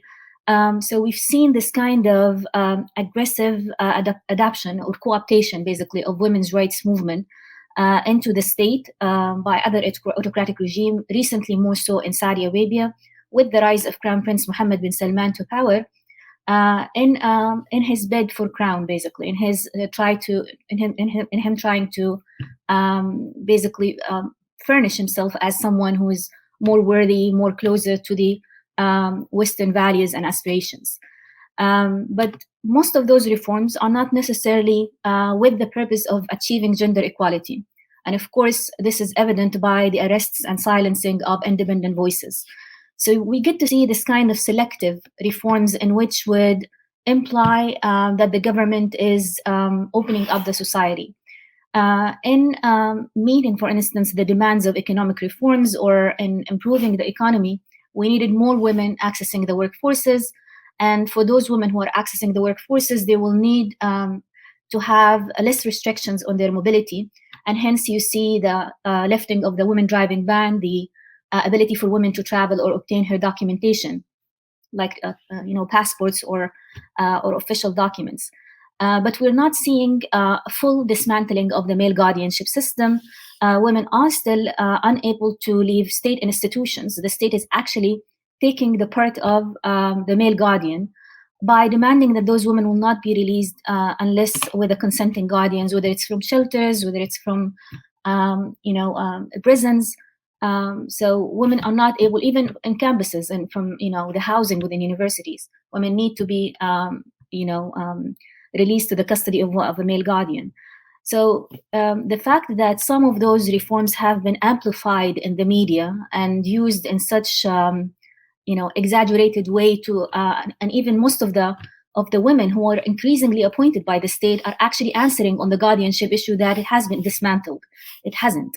The two things that are still ongoing, that it really is intersecting with the legal system in ways that makes it very entrenched in the authority of men over women. For instance, if a man is unaccepting of his wife traveling or his daughter traveling, or if a woman decides to live in a residence away from her own family without the consent of her male guardian, he can easily file a case of disobedience or a case of absence from home against those women, which makes basically accessing any kinds of opportunities by the state void.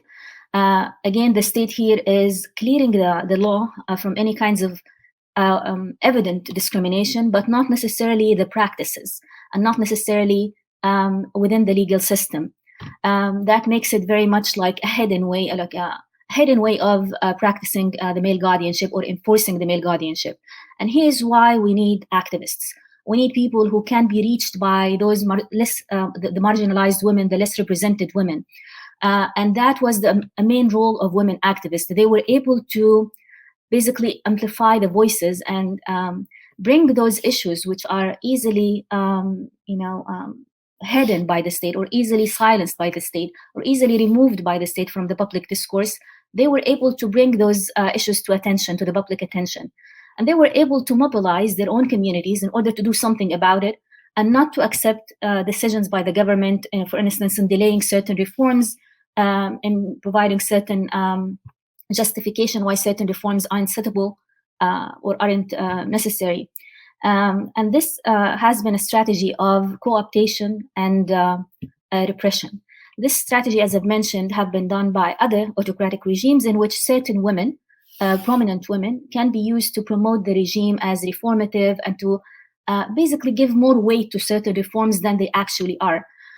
While those women who might not be on the same level, who might be able to assess the situation, who might be able to bring about the problems in the practices or in the implementation of any kinds of reform, or to highlight the meaningful reforms rather than what the government is selectively choosing, those women will be repressed.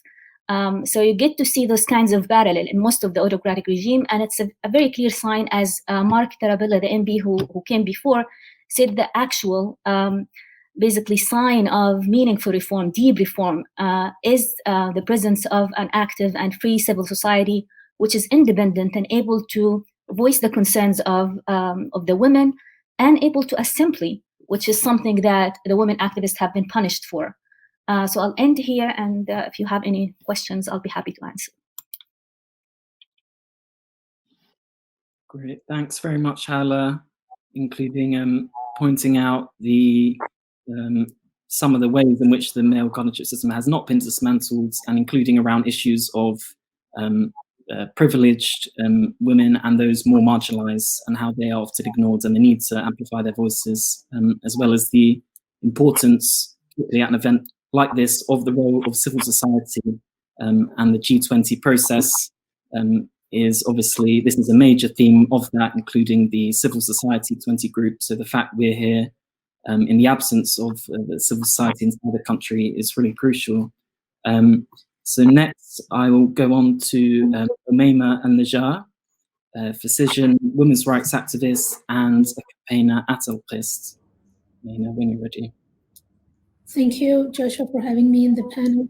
So the issue that I'd like to discuss is the asylum seekers, Saudi women asylum seekers in Europe. In general, there haven't been any quotas for women who escape Saudi Arabia. We know that in Saudi, women who are suffering from domestic abuse, sexual abuse, are either put in detention centers that they call shelter, but they're not allowed to leave, and they're imprisoned until either the male guardian pick the woman up from the detention center, or she would be sold off and by the prisoner authorities to a man who would marry her and then take her out. And because being in detention center for young women, it's stigmatized socially.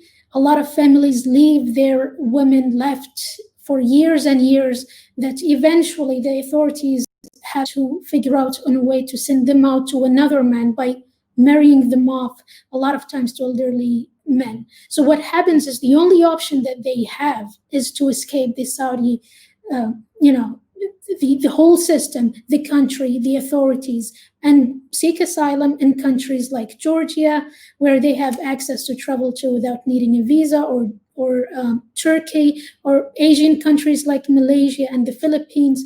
And there have been lots of cases where they get trapped and deported. And a lot of times the authorities, such as, for example, in the Philippines, we've seen the case of Dina Saloom. She was a Saudi asylum seeker, and the Philippine authorities cooperated with the Saudi authorities, and they kidnapped her and deported her back to Saudi Arabia, and she was put in a detention center. Lujain al-Hadloul, she was kidnapped from UAE. We've seen also a lot of cases on the media that some women were trapped in Thailand or in Turkey. What the EU can do is now that the Saudi women who escape, and this is something that doesn't happen in any country, that a government chases a woman, like they send private planes to kidnap a woman from a country. The EU can do something by maybe creating a quota to receive women asylum seekers from Saudi Arabia. They can facilitate the process. A lot of the stages that they have to go through in order to seek asylum in those Asian countries are very complicated. They need to prove an evidence of sexual molestation or police reports. And in case of institutional discrimination against women within the country, it's nearly impossible to have all those documents. And so those laws, in a way, block Saudi women from receiving the refugee status, and they get, they fall in a loophole in a country that doesn't integrate refugees, and they're in constant fear of being chased by the Saudi government. And we've seen this in the cases of two women who are trapped for at least 2-3 years now in Turkey without any integration, and no country wanted to receive them. And I think this is a solution that is possible. 3 years in Turkey, right? So this is a solution that is possible because there are already laws that present within the EU to take certain refugees as quotas. And there are also laws to take to facilitate the process of the asylum seeking and speed up the process. Certain nationals, for example, in Italy, the Eritreans do not need to prove that they are facing any sort of danger in their country. They just need to say they're Eritreans, prove their origin, and they automatically granted the refugee status. So those solutions, although they're quite minor, but I think they can make a huge impact on women asylum seekers from Saudi Arabia. The quotas doesn't need to be big, but as long as the EU can create a small quota annually to receive women refugees from Saudi Arabia, and instead of leaving them trapped in countries like Georgia or Turkey, where the Saudi authorities constantly are looking for them, would be great help. That's something that should be perhaps passed as a suggestion to the EU. Another thing that I'd like to discuss is maybe the EU needs also to take an advantage during this economic forum and discuss how the Saudi authorities have not taken accountability of the torture of women and still chasing activists abroad. Personally, I've been subjected to attempts of hacking my phone. I'm very sure that Hala is the same, Yahya Asir is the same. Luckily, I am in Italy, so I feel safe. But a lot of women who are in countries like Georgia or Turkey, where the authorities might actually cooperate with the Saudi authorities, they're in much danger. Maybe in the resolutions that can also be passed is to discuss how to stop the Saudi authorities from chasing women abroad, not only not only by kidnapping, in the case like kidnapping Loujain al-Hazloul, but also in attempts of hacking their accounts. And I think there haven't been any intervention in regards with Saud al-Qahtani, which has been proven over the past years that he was involved in Jamal Khashoggi's killing. He was involved with the torture of women. He's involved in all the social media PR that he's doing for the regime and the attacks that he's targeting the Saudi women activists. And maybe the EU should also bring this and flag this subject, that Saud al-Qahtani needs to be flagged and mentioned to the Saudi authorities, that he needs to be taken accountable for all what is happening. There has been ongoing attacks on feminist movement in Saudi Arabia. Every now and then they will create a hashtag. There is ongoing arrest of anybody who sympathized with the women who were released from prison, or the women who are in temporary release, or the women who are in prison. So there are still ongoing attacks on the feminist movement, ongoing danger that the women fear by, for expressing their fear. And I think also mentioning how the Saudi authorities are organizing, and in a way, perhaps most likely with Saud al-Qahtani, those social media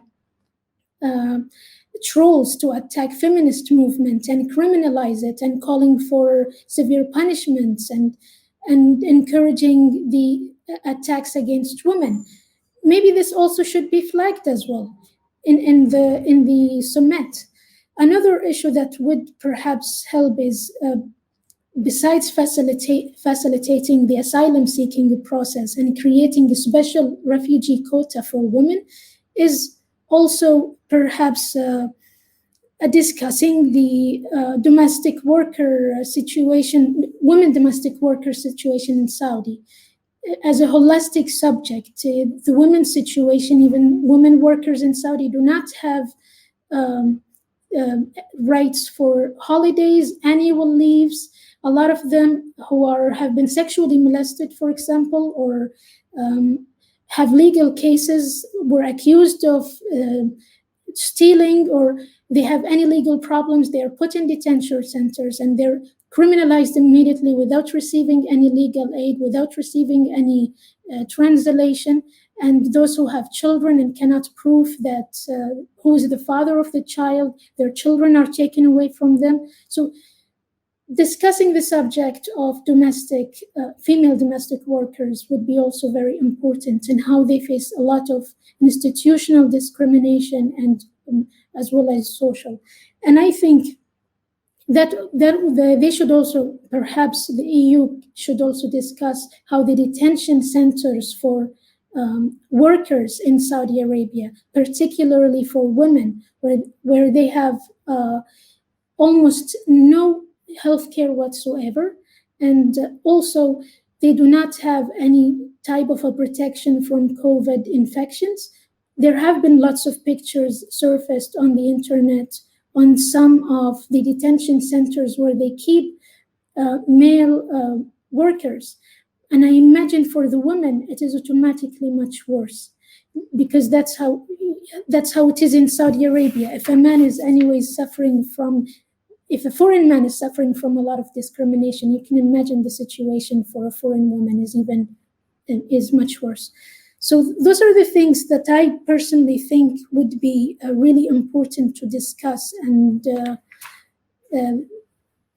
pass a resolution or suggestion to the EU about taking an action and intervention with those subjects. So thank you. Great. Thanks very much, Amema. Speaking from considerable expertise and personal background in this, and raising very important issues of asylum and the rising number of Saudi women fleeing the country, which in and of itself shows the situation facing them on the ground, and proposing a possible EU quota system on this issue. So that's a tangible recommendation we can explore later, as well as issues of accountability online hacking, and migrant workers, the situation of migrant workers, and particularly women in detention centres, which ties in with Hala's talk on the marginalised women who face the worst abuses. Next, we're lucky to hear from Lina Al-Hathloul, who is the sister of Jane and has advocated tirelessly on her behalf to free her sister, based in Brussels. And so she's familiar with the EU system, and she has spoken at the UN on many forums. So Lina,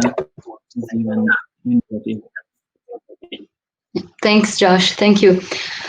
So I'm Lujain Al-Hathloul's sister. Lujain is a Saudi activist who's been in prison since May 2018.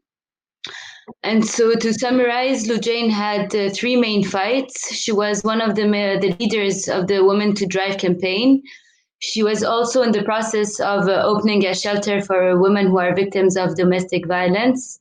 Because as Umayma said, these women, when they're abused, they go to a care home, which is, they call a shelter, but it's basically a prison.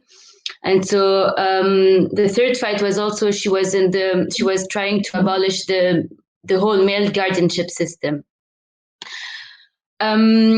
With all her activism, she has never been as harassed as this time. So she got arrested the first time in 2014. She was detained for 73 days and she got released without any charges.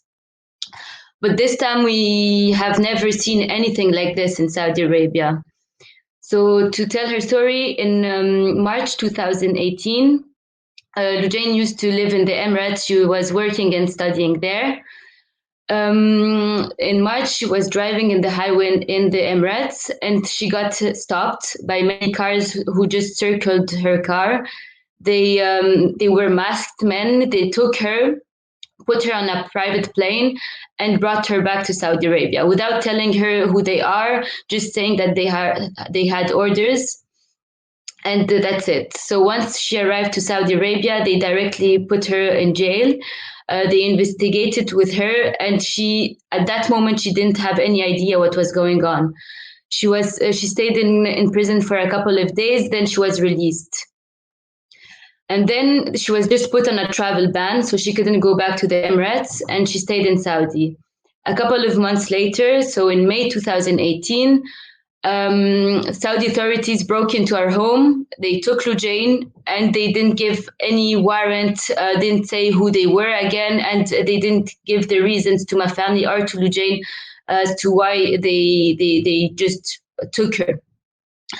Lujain was held incommunicado for almost a month. We didn't have any news. And then approximately 3.5 weeks later, she called my parents and she said that she was in a hotel and that everything was going well. But my family was not allowed to visit. And so we were just waiting, because at that moment, that's when they gave women the right to drive. So we were thinking, maybe they need to calm down the media coverage. Maybe they have to have the hand on it, and they need the activists who fought for it to be, to be not on the spot or in the light. And so we waited a bit, and at the same moment, there was a huge campaign in Saudi newspaper labeling these people as traitors and that they're agents, foreign agents, that they're spies. But we didn't think it was that big. And then once my parents were allowed to visit Lujain, they noticed that she was tortured, but she didn't say anything at that time. And also to know that for 10 months, she didn't have any charges, official charges. And so she was kidnapped, put in, held incommunicado, tortured. And then she told my parents about the torture. She said that when she was saying that she was in a hotel, it was basically a torture facility. So they have a house or a palace that is made to torture activists so that there is no trace in legal prisons. And even worse than this is that the people torturing her are a part of the government, basically. Saoud al-Qahtani, who's the advisor of MBS, was the one ordering the torture and the sexual harassment of my sister. And Lujain told my parents. And then they brought her back to the normal prison, but she still didn't have any charges. And then they gave her the charges, but the trial kept being postponed. Then she just disappeared for almost 3 months. And that was just now the last phase. My parents got a call on Thursday from the prison after 3 months where she didn't give any contact, and they told them you can come visit Lujain on Monday. And so this Monday, so basically 2 days ago, my parents visited Lujain, and she told them that she went on a hunger strike for 6 days because she noticed that other detainees are allowed to call and that she wasn't. And they allowed her to have a visit so that she accepted to eat because they would allow my parents to visit if she eats. So she ate. And now we don't have any information as when the trial will happen, if there's anything going on. And she's just waiting endlessly. And so it's, all this story to say that Saudi Arabia is really becoming a police state. Our experience with the state security is like talking to a wall. When they arrested Lujain, they didn't give us a warrant. They didn't give us any reason. We don't even know who to contact. Because the difference with the arrest in 2014 is that at least we had some contact with Saudi authorities. We knew who to talk to. They would reply to our letters saying, okay, Lujain is in this prison and she's arrested for this, and you can come sign and see her, call her. Now there's no contact whatsoever with Saudi authorities. When we call the prison, no one answers. When we call state security, no one answers. And there's a complete lack of transparency in this process. And what's even worse is that during these 2 years, the only people who were allowed to visit my sister is my parents. And once the Human Rights Commission, which is basically a Saudi government body, they visited Lujain. And so Lujain was really, she felt good, and she felt, she trusted them. So she told them everything that had happened to her regarding the torture. And then at the end of their conversation, she told the Human Rights Commission, can you promise me you can protect me with everything I told you? And they told her no. And 2 days later, the Saudi media released a report saying that detainees have not been tortured. So they're part of the cover-up, and they don't even engage with the family directly. When we try to have contact with them, they just ignore us. And what we see is that they have so much contact with the West. They have huge campaigns. They see everyone. They're always at the European Parliament. They see the European Council. They see all the ambassadors. And so they're really, the new strategy of Saudi Arabia is to have a human rights PR, so that now the people think, oh, now Saudi Arabia is finally accepting to engage and human rights issues. They finally have bilateral talks with countries regarding human rights issues. But it's even worse because it's only PR, and it makes it seem like they are really changing the situation. But no, what we see is that they're part of the cover-up, and so that they can just continue to, and even have even worse human rights abuses in the country, while whitewashing them with just talks and words. And so what we see is that the fact that they engage in human rights issues just means that they need legitimacy in the West. The government of Saudi Arabia now cannot stand without being embraced by the Western governments. So what they do is that they talk about human rights just to be more legitimate. And this really shows that there's leverage in Europe to push and pressure for change, because if Saudi Arabia didn't really care about being legitimate in these countries, they wouldn't even try to engage and to show that they're trying to change. So what I'm saying is that this leverage the Western countries and the Europe has now, you have to use it in a good manner.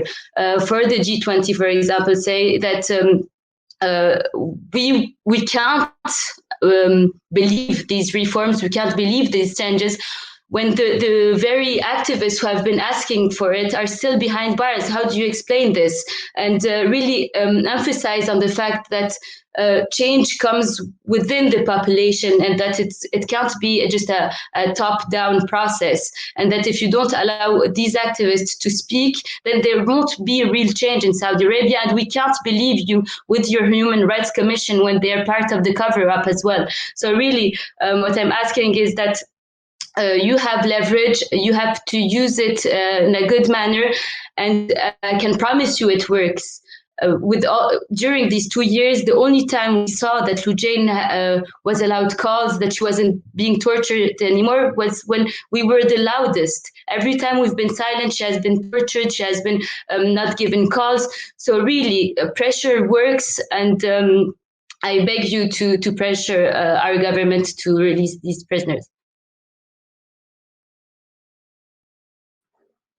Thanks very much, Lee. Talk, answering the case of your sister Lujain, who's been in detention for over 2 years and subjected to brutal torture.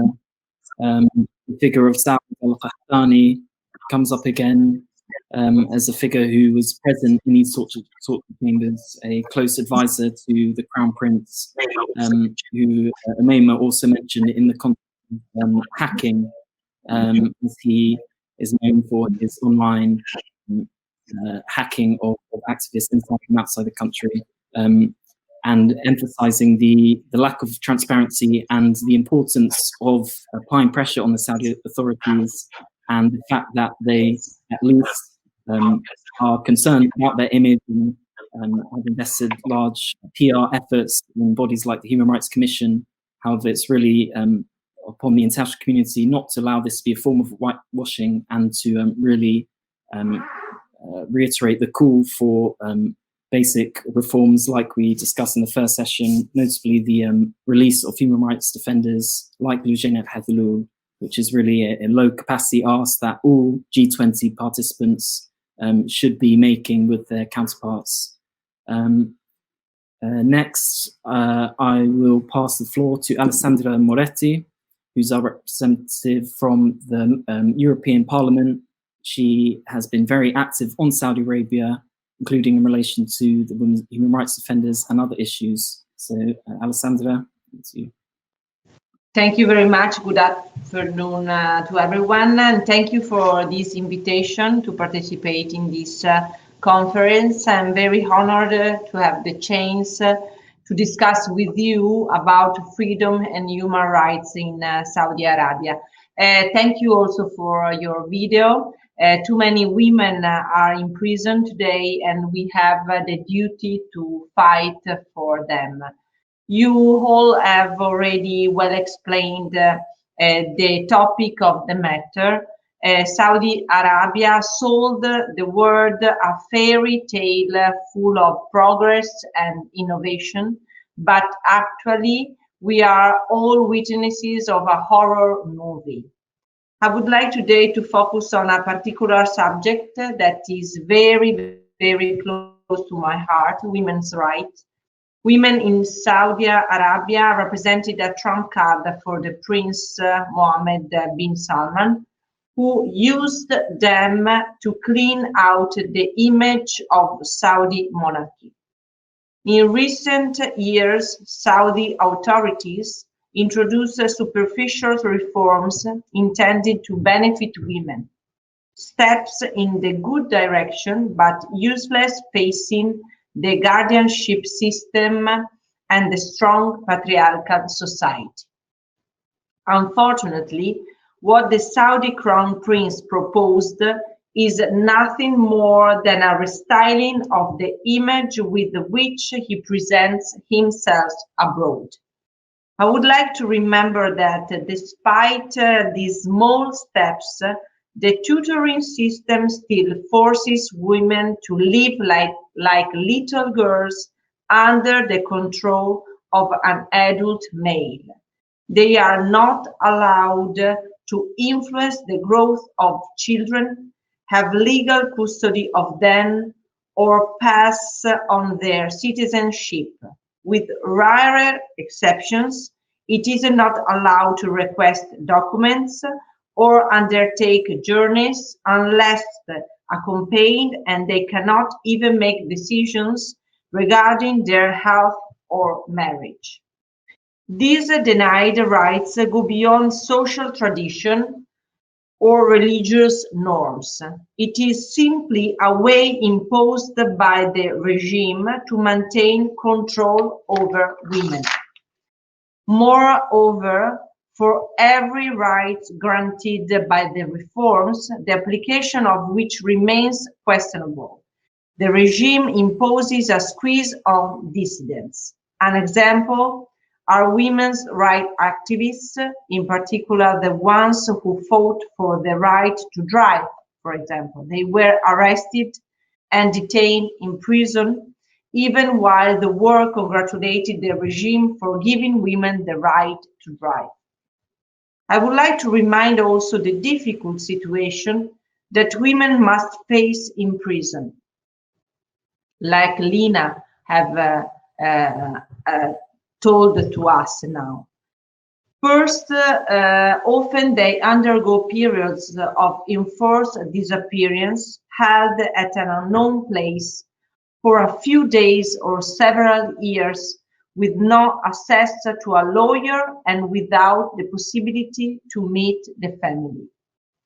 Moreover, women in Saudi prisons could suffer torture and sexual harassment, both to extract confessions and as a form of punishment. Torture and other ill treatment in Saudi Arabian prisons and detention centers have been routinely and widely reported in past years. According to the testimonies obtained, the women human rights defenders were unable to walk or stand properly, had uncontrolled shaking of the hands and marks on the body. One of the activists reportedly attempted to take her own life repeatedly inside the prison. In the European Parliament, one of the issues I deal with as a member of Parliament is gender equality. We strive to ensure that women within the Union could enjoy the same rights and opportunities as men, but we are also committed to ensuring that gender issues are included in all Union policies. Human rights and freedoms are a cardinal value of the European Union, to which all other policies must be conditioned. For this reason, in order of the EU to develop relations with Saudi Arabia, it is imperative that the Gulf monarchy not only speak about reforms, but also really grant rights to the population. We cannot close our eyes in front of these serious violations of human rights. We cannot forget the brutal murder of the journalist Jamal Khashoggi, the Saudi blogger Raif Badawi, imprisoned for creating a site for debating social and political issues, or the civil death in Yemen, where is taking place the worst humanitarian crisis of the world. I really support the proposal of my colleague Tarabella, and I want to say to you that a few months ago, I wrote a letter to the Vice President of the European Commission and High Representative of the Union for Foreign Affairs and Security Policy, Josep Borrell, to ask him to turn the attention to the issue of organizing G20 in Saudi Arabia. I don't think we should legitimize the instigator of hateful crimes as president of one of the most important summits in the world. But if all the world will be there, I would like that the European Union and its member states will use that occasion to highlight the contradictions of Saudi Arabia and to ask their authorities to ensure rights to freedom of expression, assembly and associations in law and in practice, and to immediately and unconditionally release all human rights defenders. The usurpations of rights, the oppressions of freedoms, enforced disappearances, secret trials, and extrajudicial executions cannot remain unpunished. We must all together, the European Parliament, the United Nations, NGOs, and civil society, combat widespread impunity in Saudi Arabia. We cannot be a compliance of this kind of violence. Thank you. Thanks very much, Alessandra, for that eloquent talk and highlighting several issues raised previously, such as the systematic changes within the male guardianship system, which have yet to be seen, as well as highlighting the contradiction between the Saudi authorities' narrative with the reality on the grounds, and ensuring that this is not just rhetoric, as well as several EU initiatives which you have been part of, including this letter. Now, given the initial talks were quite brief, I'll give the chance back to any panelists to pick up on anything that was raised in other talks. There are a couple of comments here online about the highlighting the issue of illegally hacking critics online and imprisoning them. This comment is from Arij al-Sadhan, the sister of disappeared humanitarian worker Abdurrahman al-Sadhan. So this is a really important issue which Amema raised as well. And there's another question about is the whole work available to watch later? Yes, it will be available to watch in its entirety later. So would any of the panelists like to pick up on any of the points raised? You just indicate by raising your hands. Okay, Maima?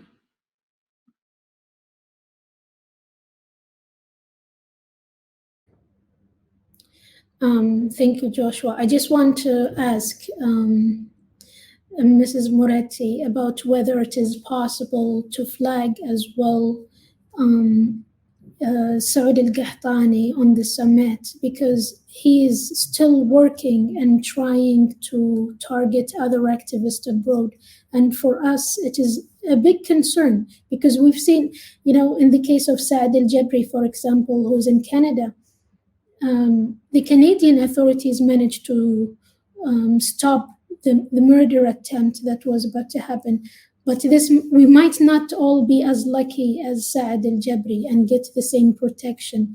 And would it be possible to flag this subject, that the Saud al-Qahtani is still working and still not only attempting to hack the accounts of critiques and activists abroad, but also organizing to hunt them down? And he was involved, and we all know that he's been involved in the torture of women activists in prisons, but it was never flagged as an important subject, and he still continues to work. Is there anything that you can do about this, perhaps during the summit? Yes, I understand. And I think we cannot allow this kind of things. It's very, very, come si dice? And we have to discuss to arise the issue, and we have to help this particular situation. And if you want to write me, I can see what we can do for change this very, very bad situation. And so if you want to write me, I'll write my email on the message. And I think that we can use G20 to put a big attentions about this kind of violences. Thank you.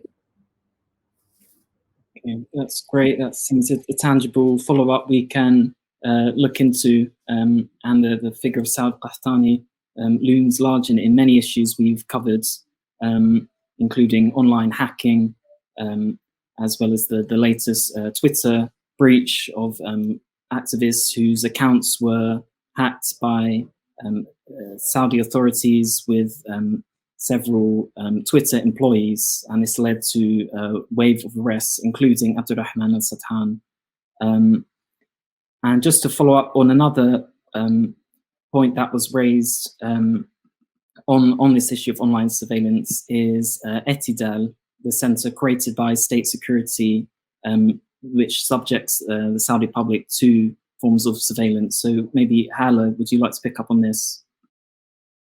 So one of the main concerns that I've noticed since the ascent of Mohammed bin Salman to power is the massive surveillance under very broad terms, basically under the counter-terrorism clauses, in which once a vibrant society of Saudis on Twitter were targeted and digging even in tweets that were as old as 10 years ago for basically the state to affect this kind of massive waves of arrests that we haven't witnessed at all before.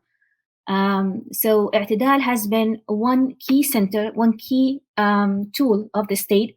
Of course, I'tidal has been launched with the first visit of President Trump after his election to Saudi Arabia in a huge, launching event where people have watched hundreds of Saudis monitoring screens. No one knows what are they monitoring for in a state where there is no rule of law, there is no accountability. And we get to see those hundreds of young Saudis looking into screens. And that was really like a wake-up call for me. And when I looked at this kind of massive resources awarded for I'tidal or the state security to launch this cybersecurity, not only on people inside Saudi Arabia, but also with the help of Israeli software, with the help of intelligence analysts from Israel, even people who were outside business, corporate business, heads of corporate business, politicians, people who were peaceful activists living abroad. We've seen, of course, it has been monumental in the arrest of Jamal Khashoggi. So when I see this kind of massive effort by the state to somehow use the center not only to pass this kind of propaganda about the state and the new identity of the state and to push this kind of narrative on the Saudi online networks, but also to hack and to monitor people, I've known that this is a moment where we're going to see more and more repression, because you can't have all those hundreds of people working for something and not producing, this massive, not basically changing their mindset into being this kind of a police state, into turning them into monitors of a police state. So it's inevitable if you award those kinds of resources, if you allocate those kinds of resources to surveillance, that you're going to have a switch in the nature of the country, from a country that was about some kind of a transitional state into a police state. So basically questioning the message and the principles on which I'tidal has been working on. And I'tidal has been one of the centers in which has been actually one of the tools used by the state to criminalize feminism. They've actually posted a tweet classifying feminism as one of the radical thoughts equal to terrorists attacks. So, and of course, because of the backlash from the Western audience who have actually kept, a watch on I'tidal's messages, they've removed it and they said it was just an error. But the Arabic news, the national news inside Saudi Arabia, is full of criminalizing hate speech against feminism and against women's rights activists. So I want also to highlight the role of I'tidal, the role of turning, the state apparatus into this kind of surveillance, state under the pretext of counterterrorism. Great, thanks for shedding light on this important issue, which ties into some themes raised in the first session, including the types of repressive laws used to target activists and critics, including the cybercrimes law, as well as new forms of repression we've seen in Saudi Arabia under the Crown Prince, and forms of online surveillance, which really has many implications around the G20 and around the international community and businesses engaged in Saudi Arabia. And as part of the G20 process, there's also the other engagement groups like the W20 and the Business 20. And so businesses really need to be asking if their involvement has human rights implications. Another question we've received in the comments is about the torture, the chambers and the places of detention where brutal human rights abuses have taken place, including against women human rights defenders, which I think points to the systematic nature of this practice. Whether there's that's something anyone wants to pick up on. Hala? I can talk a little bit about the torture facilities, and we have seen that as part of the preliminary investigation period, in which detainees aren't able to communicate, with the lawyers or have visits with the families. They might be able to get infrequent calls with the family members, which lasts only for a few minutes, if not 3 minutes. So the torture facilities are very difficult to trace inside Saudi Arabia because the government is not allowing anyone to access those places. I'm sure Lina can give us some examples on instances, but I think the reports produced by Al-Qist also showed that some women were taken from the prison to those detention facilities blindfolded. And because we don't have any independent human rights organization that can track and monitor those informal facilities or informal detention facilities, it's very problematic to understand the amount of torture. For the women activists, for months at time, they were not able to speak about those acts. Some sources close to the family, as Lina mentioned, said that by the time the families were able to visit, and that was by the time they were transferred to formal prison, they were noticing some kind of physical remarks on the women that were not explained by, solitary confinement or stress or things like that. There were bruises, and of course the New York Times reported later on the torture methods used on the Carlton Reds members of the business community and the royal family who were detained there. So I think the torture has been problematic. And the fact that Saudi Arabia is a member state that is bound by the convention to basically to ban torture, that's why I think those kinds of practices are kept hidden, not in the formal prison structure, but people within the prison structure, as The Guardian reported, were allowed to have physicians coming and examining those political prisoners. And The Guardian has mentioned the fact that many of those who were examined have suffered long-term physical and mental abuse because of the torture methods used on them. There were 200 medical reports done on political prisoners.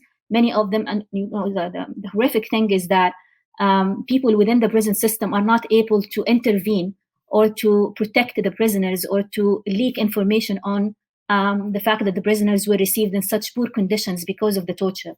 So the fact that the state has actually decided to use the secret detention facility or the Ritz-Carlton on that remark is to hide those kinds of practices. Add to that the absence of any kinds of visitation or contact with the outside world. Great, thanks very much for the clarification, Hala, and a heads up that Alessandra unfortunately has had to leave as she has an interview, but we are very thankful for her contribution and her active efforts in the EU in relation to Saudi Arabia, and we'll be following up on some of the recommendations mentioned in this discussion.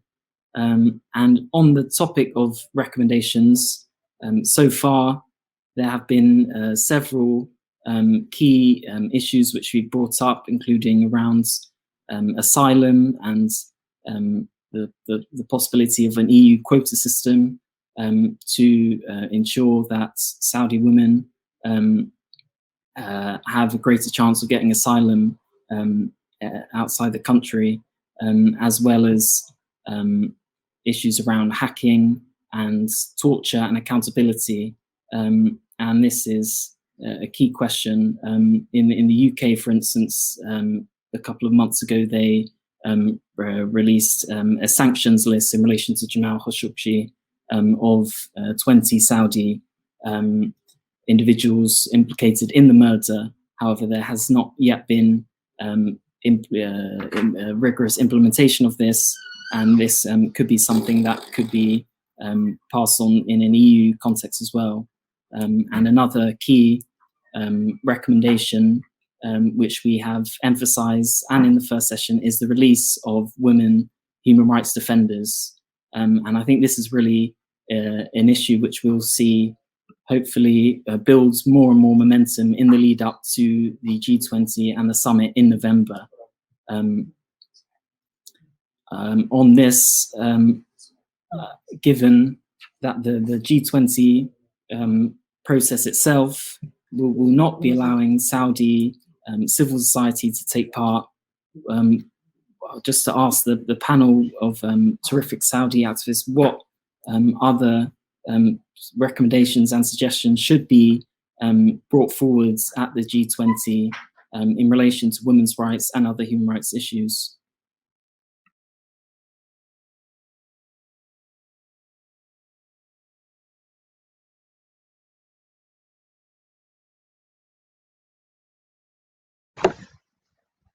Yeah, I just have one comment regarding the unofficial prisons or palaces or hotels, however you want to call them.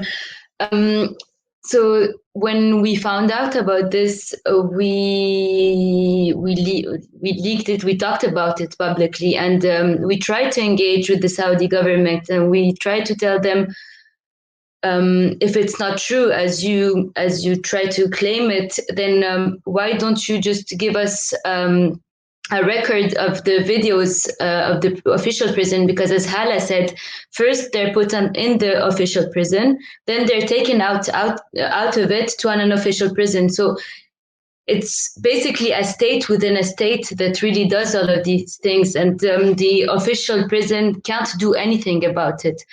And so I would like to emphasize or ask if there are investigations, then we should investigate on these unofficial prisons. And I think it's easy to do, because if they have a record of all the videos of the official prison, then they will see that some of the prisoners are taken out of the official prisons, and they just disappear for months and then they're brought back. So I don't think it's something that's too difficult to prove. And yeah, that's it. Okay, thanks for that, Lena. That's a very important point. I guess an issue that links into accountability could be access to some of these detention centres. I remember at the start of 2019, several UK MPs requested access to visit Saudi Arabia and to visit prisons where women had been tortured. However, they were unsurprisingly denied access into the country. So the question of access from MPs and UN special rapporteurs is really crucial. And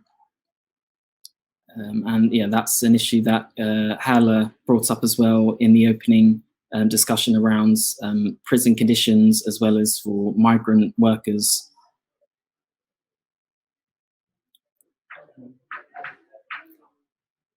And yeah, as for other issues that were raised, I guess in the lead up to G20, a lot of the rhetoric around the G20 and the Women's 20 has included words like women's empowerment and the Saudi Arabia authorities underlining their supposed commitment to gender equality and things like this. How do you think is the best way for the international community and G20 participants to really challenge this rhetoric and to help ensure that these words are not mere buzzwords?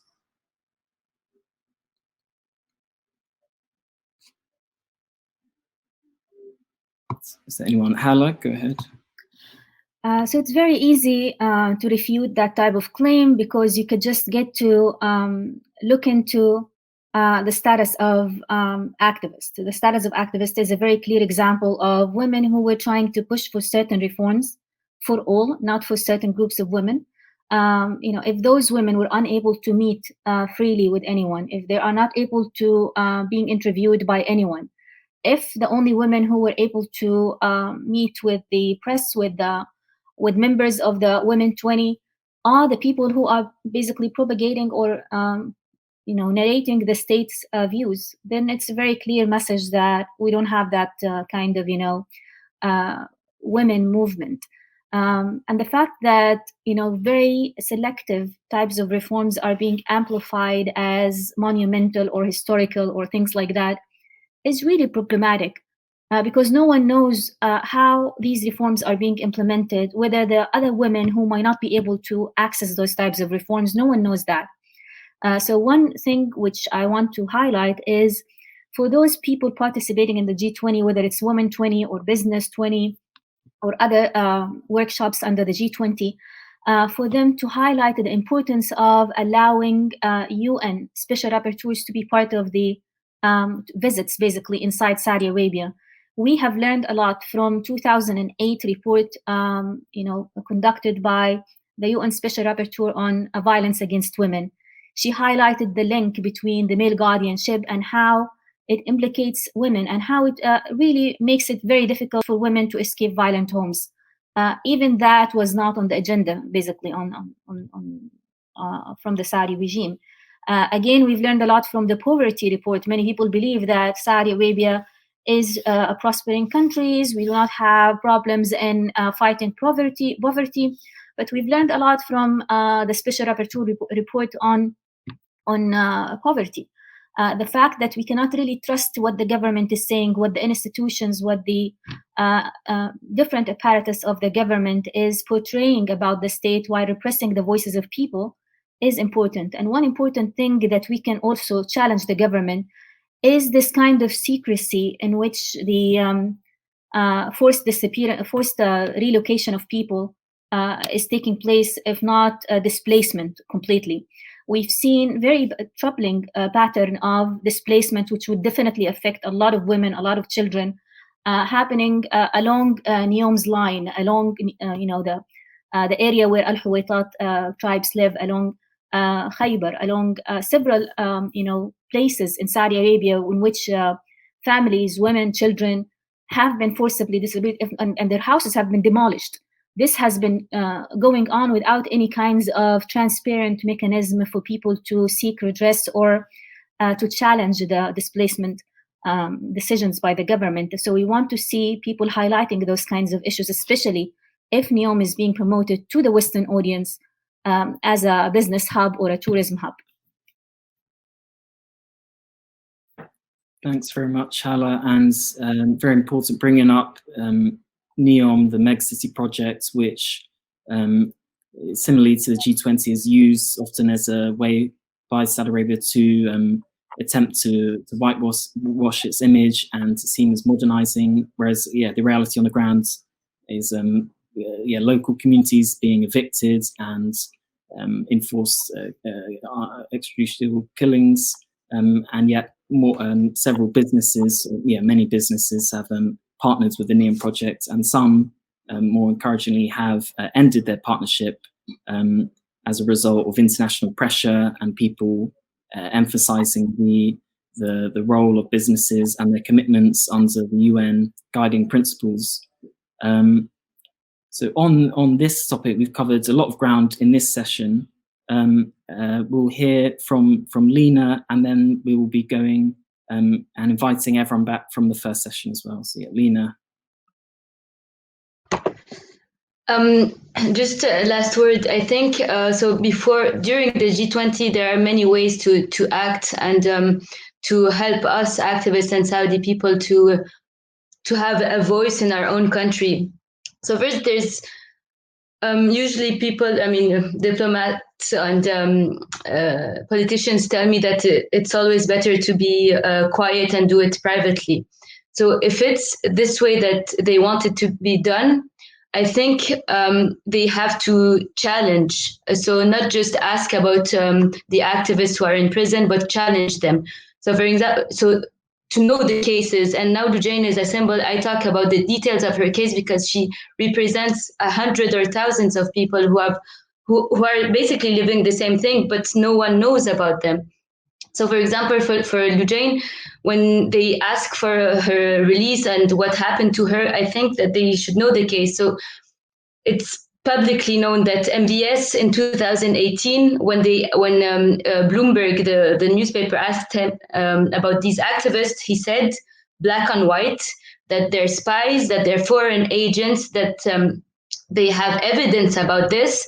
And he said, tomorrow we'll show you videos. We have videos. Tomorrow we'll show you videos. It's been 2 years. There is no evidence on Lujain's charges. She has not been judged yet. She has not been sentenced. And then a year later, MBS is on another interview on CBS, and he's asked the same thing about my sister, about the charges. And he replies, he says that he has nothing to do with the case. It's up to the public prosecutor to speak about this case.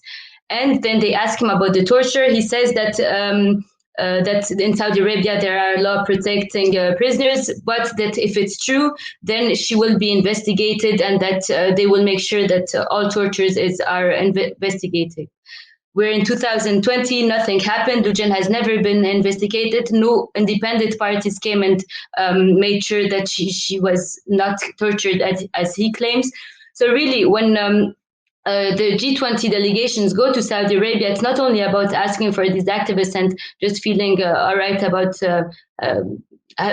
doing the right thing. They have to challenge them. We are public about it. We give details to show that it's basically lies after lies that they're giving to people, and they can't just accept them like this. Otherwise, I wouldn't take so much time giving details about my sister's case.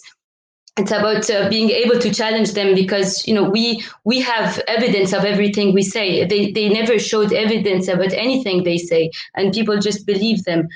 And so this is being a private and challenging them. I personally think that now Saudi Arabia only cares about their image, and nothing they say is true, and nothing they say is institutional or deeply rooted in Saudi Arabia. So I personally think that the best way to challenge MBS and his government and to pressure him is to be public about it, because nothing else touches him, and nothing else makes them embarrassed or makes them want to prove the contrary. So when people are public and say, we won't believe you until these people are free, he will have to show it because it is public, and he has to be public about his reforms. And so either way, we have to challenge them and ask for their release and question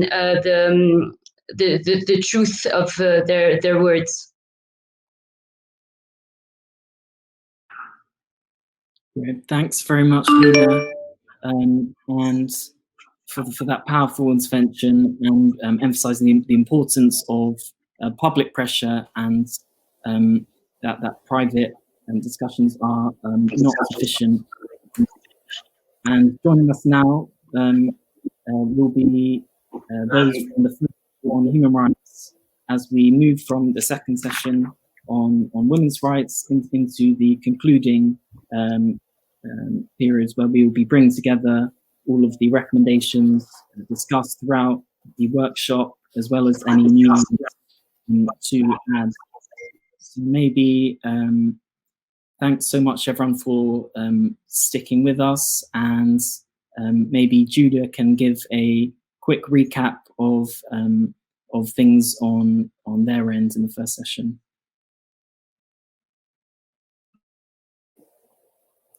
Thank you very much also to all the panelists of this great second workshop session.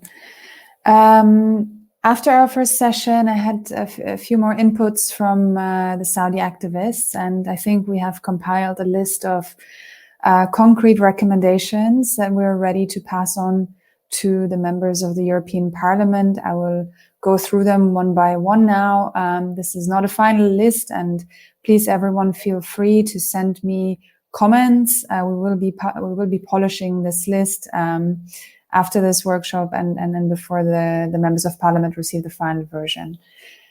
So the concrete suggestions and recommendations that we were able to gather from the first session on human rights are the following. We asked the Saudi authorities to allow for inclusion and meaningful participation of Saudi citizens in the political decision-making process. Secondly, to allow for freedom of expression and peaceful assembly and association, and abstain from prosecuting individuals for making use of these fundamental rights. Thirdly, to release all the human rights defenders and prisoners of conscience who are currently detained for exactly doing that, for expressing their opinions. Fourth, to reform the repressive laws used to crack down on peaceful dissent, including the counterterrorism law, the cybercrime law, the juveniles law, and the law on association, to promulgate a criminal code, and to ensure that all laws are respected and implemented in practice. Fifth, to abolish the death penalty. Sixth, immediately end the war in Yemen and abstain from further violations of international humanitarian and human rights law. The seventh recommendation, pursue meaningful steps towards accountability for the murder of Jamal Khashoggi. Point number 8, pursue human rights reforms instead of human rights PR. And point number 9, implement the recommendations set out in previous resolutions passed by the European Parliament. So maybe I'll pass it back to Josh, who can summarize the recommendations from the second session. And then I think we'll open to our panelists for concluding remarks. Great, thanks very much for that, Julia. And to reiterate, thanks to all our speakers and those I had the privilege to be with in the second session for their very important interventions. And just to recap, sorry, it's not so well organized, but just to recap some of the specific recommendations that we discussed, and feel free, Hella, Lena and Omeima, to raise your hand and add any that I might have missed as well. We discussed the need for the full dismantlement of the male guardianship system, which is particularly crucial given we have only seen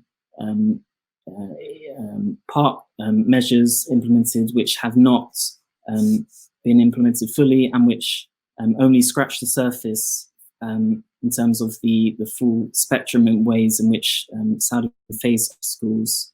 So that was a key one, as well as the release of human rights defenders and women human rights defenders. In particular, there are still 5 in detention who have been in detention for over 2 years now, and they are still facing trial in a prolonged process which has gone on for so long now. and this is a key issue which will be is really key for all G20 participants to be raising. We've seen that some Saudi women activists were released temporarily but are still facing trial, and so we call for the full and immediate release of all Saudi women human rights offenders. Linked to that, which you discussed as well, was calling for accountability for all acts of torture which Saudi women have been subjected to brutally, including Eugenia Hadlou and other women activists. And up until now, no one has been held to account for this, including those figures we know were involved, like Saud al-Qahtani.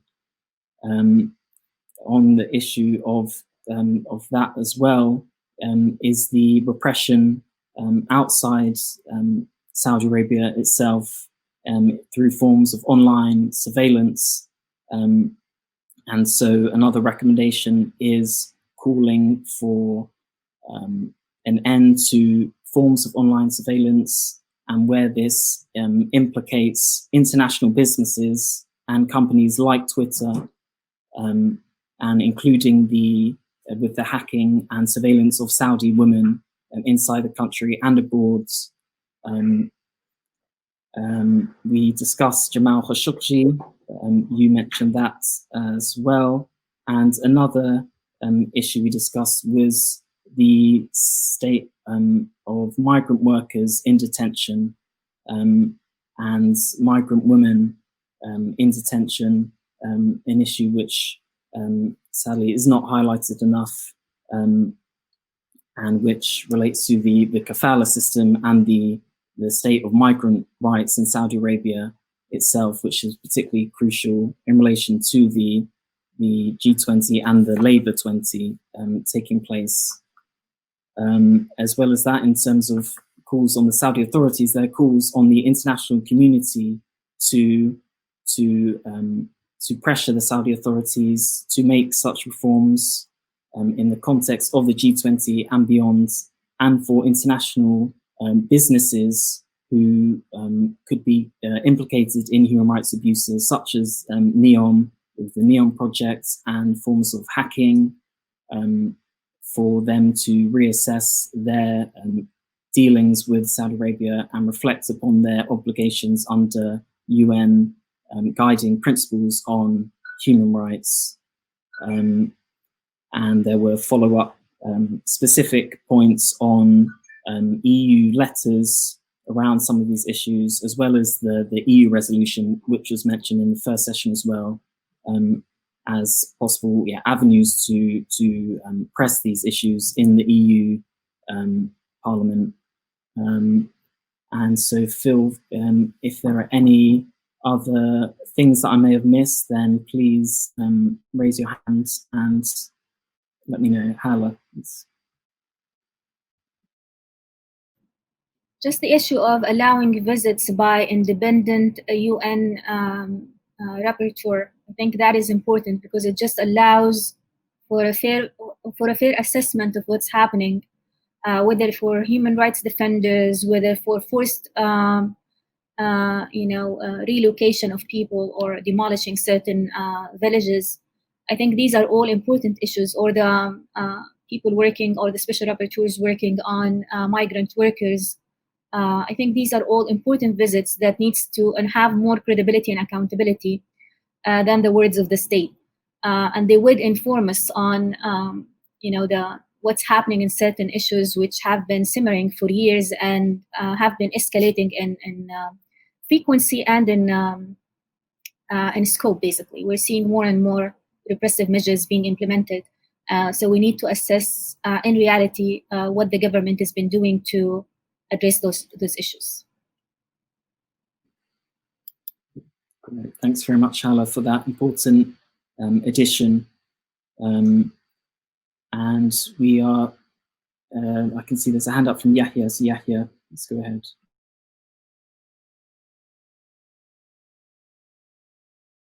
I just want to add one point for the media, or for also for our audience. What have been said in this meeting or in this workshop, it's coming from the activists, Saudi activists coming from the ground and having different narrative than the narrative for the regime. Yes, we are not powerful like the regime. We don't have loads of money to pay it for PR, but the media and the independent media must listen to what we say if they are trying to be neutral and represent all voices. This is the voice from the people, from the ground, independent people, free people. They can express their opinion because basically they are outside the country. Our friends, they can't express their voices because they are behind the bars. And this is the another narrative. It's not just the narrative from the Saudi regime to keep repeat it and to keep echo the voice from the regime. You must listen for the human rights defenders and the free people outside the country, like our friends, colleagues. They joined this event and they expressed their opinion here. Great. Thanks very much, Yahya, for emphasizing that important point as to why this workshop is so vital, why we're here as a necessity, because unfortunately Saudi civil society is unable to take part in proceedings inside the country. And so it's really important for media and international community to be listening to to all your voices and powerful voices, and to raise them in their discussions. So if there are not any other last points from the panel, I'll pass back to Julia to wrap up and to conclude. And thank you all once again.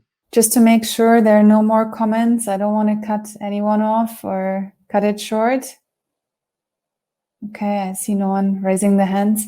Well, I think I could have not found better words to describe the Saudi G20 presidency than MP Alessandra Moretti, a fairy tale of reform and innovation. I think what we've discussed has shown clearly that the Saudi authorities have no legitimacy hosting the G20 summit. And I think, we should not allow them to use this opportunity to further whitewash their appalling human rights record. And to that end, I also want to make everyone aware of the fact that Al-Qist is continuing its campaigning actions up until the G20 summit at the end of November, every month campaigning on a different topic to raise attention and highlight serious human rights violations committed by the Saudi authority. This month we'll be focusing on violations of labor rights and migrants' rights, but we'll also still be covering business practices, corruption, and issues of crimes against journalists and surveillance. So please follow us for our further G20 campaign. Then I'm really very happy to have heard from all the Saudi activists and to know that their concerns will now be featured in the official G20 process. So we have found a way to include your voices, and therefore I would like to express also my gratitude to the members of the European Parliament for pledging their support on this matter. And we will surely collaborate closely to use the G20 as an opportunity to raise all crucial human rights concerns. So I'm left to say really a big thank you to all of you for your valuable inputs, for taking the time and making this a really great workshop. And yes, please feel free to reach out to me should we have missed any final recommendations, as we'll be pursuing this with the members of the European Parliament in the upcoming days. Thank you all for joining. Thank you for the audience for watching as well. Thank you so much, guys.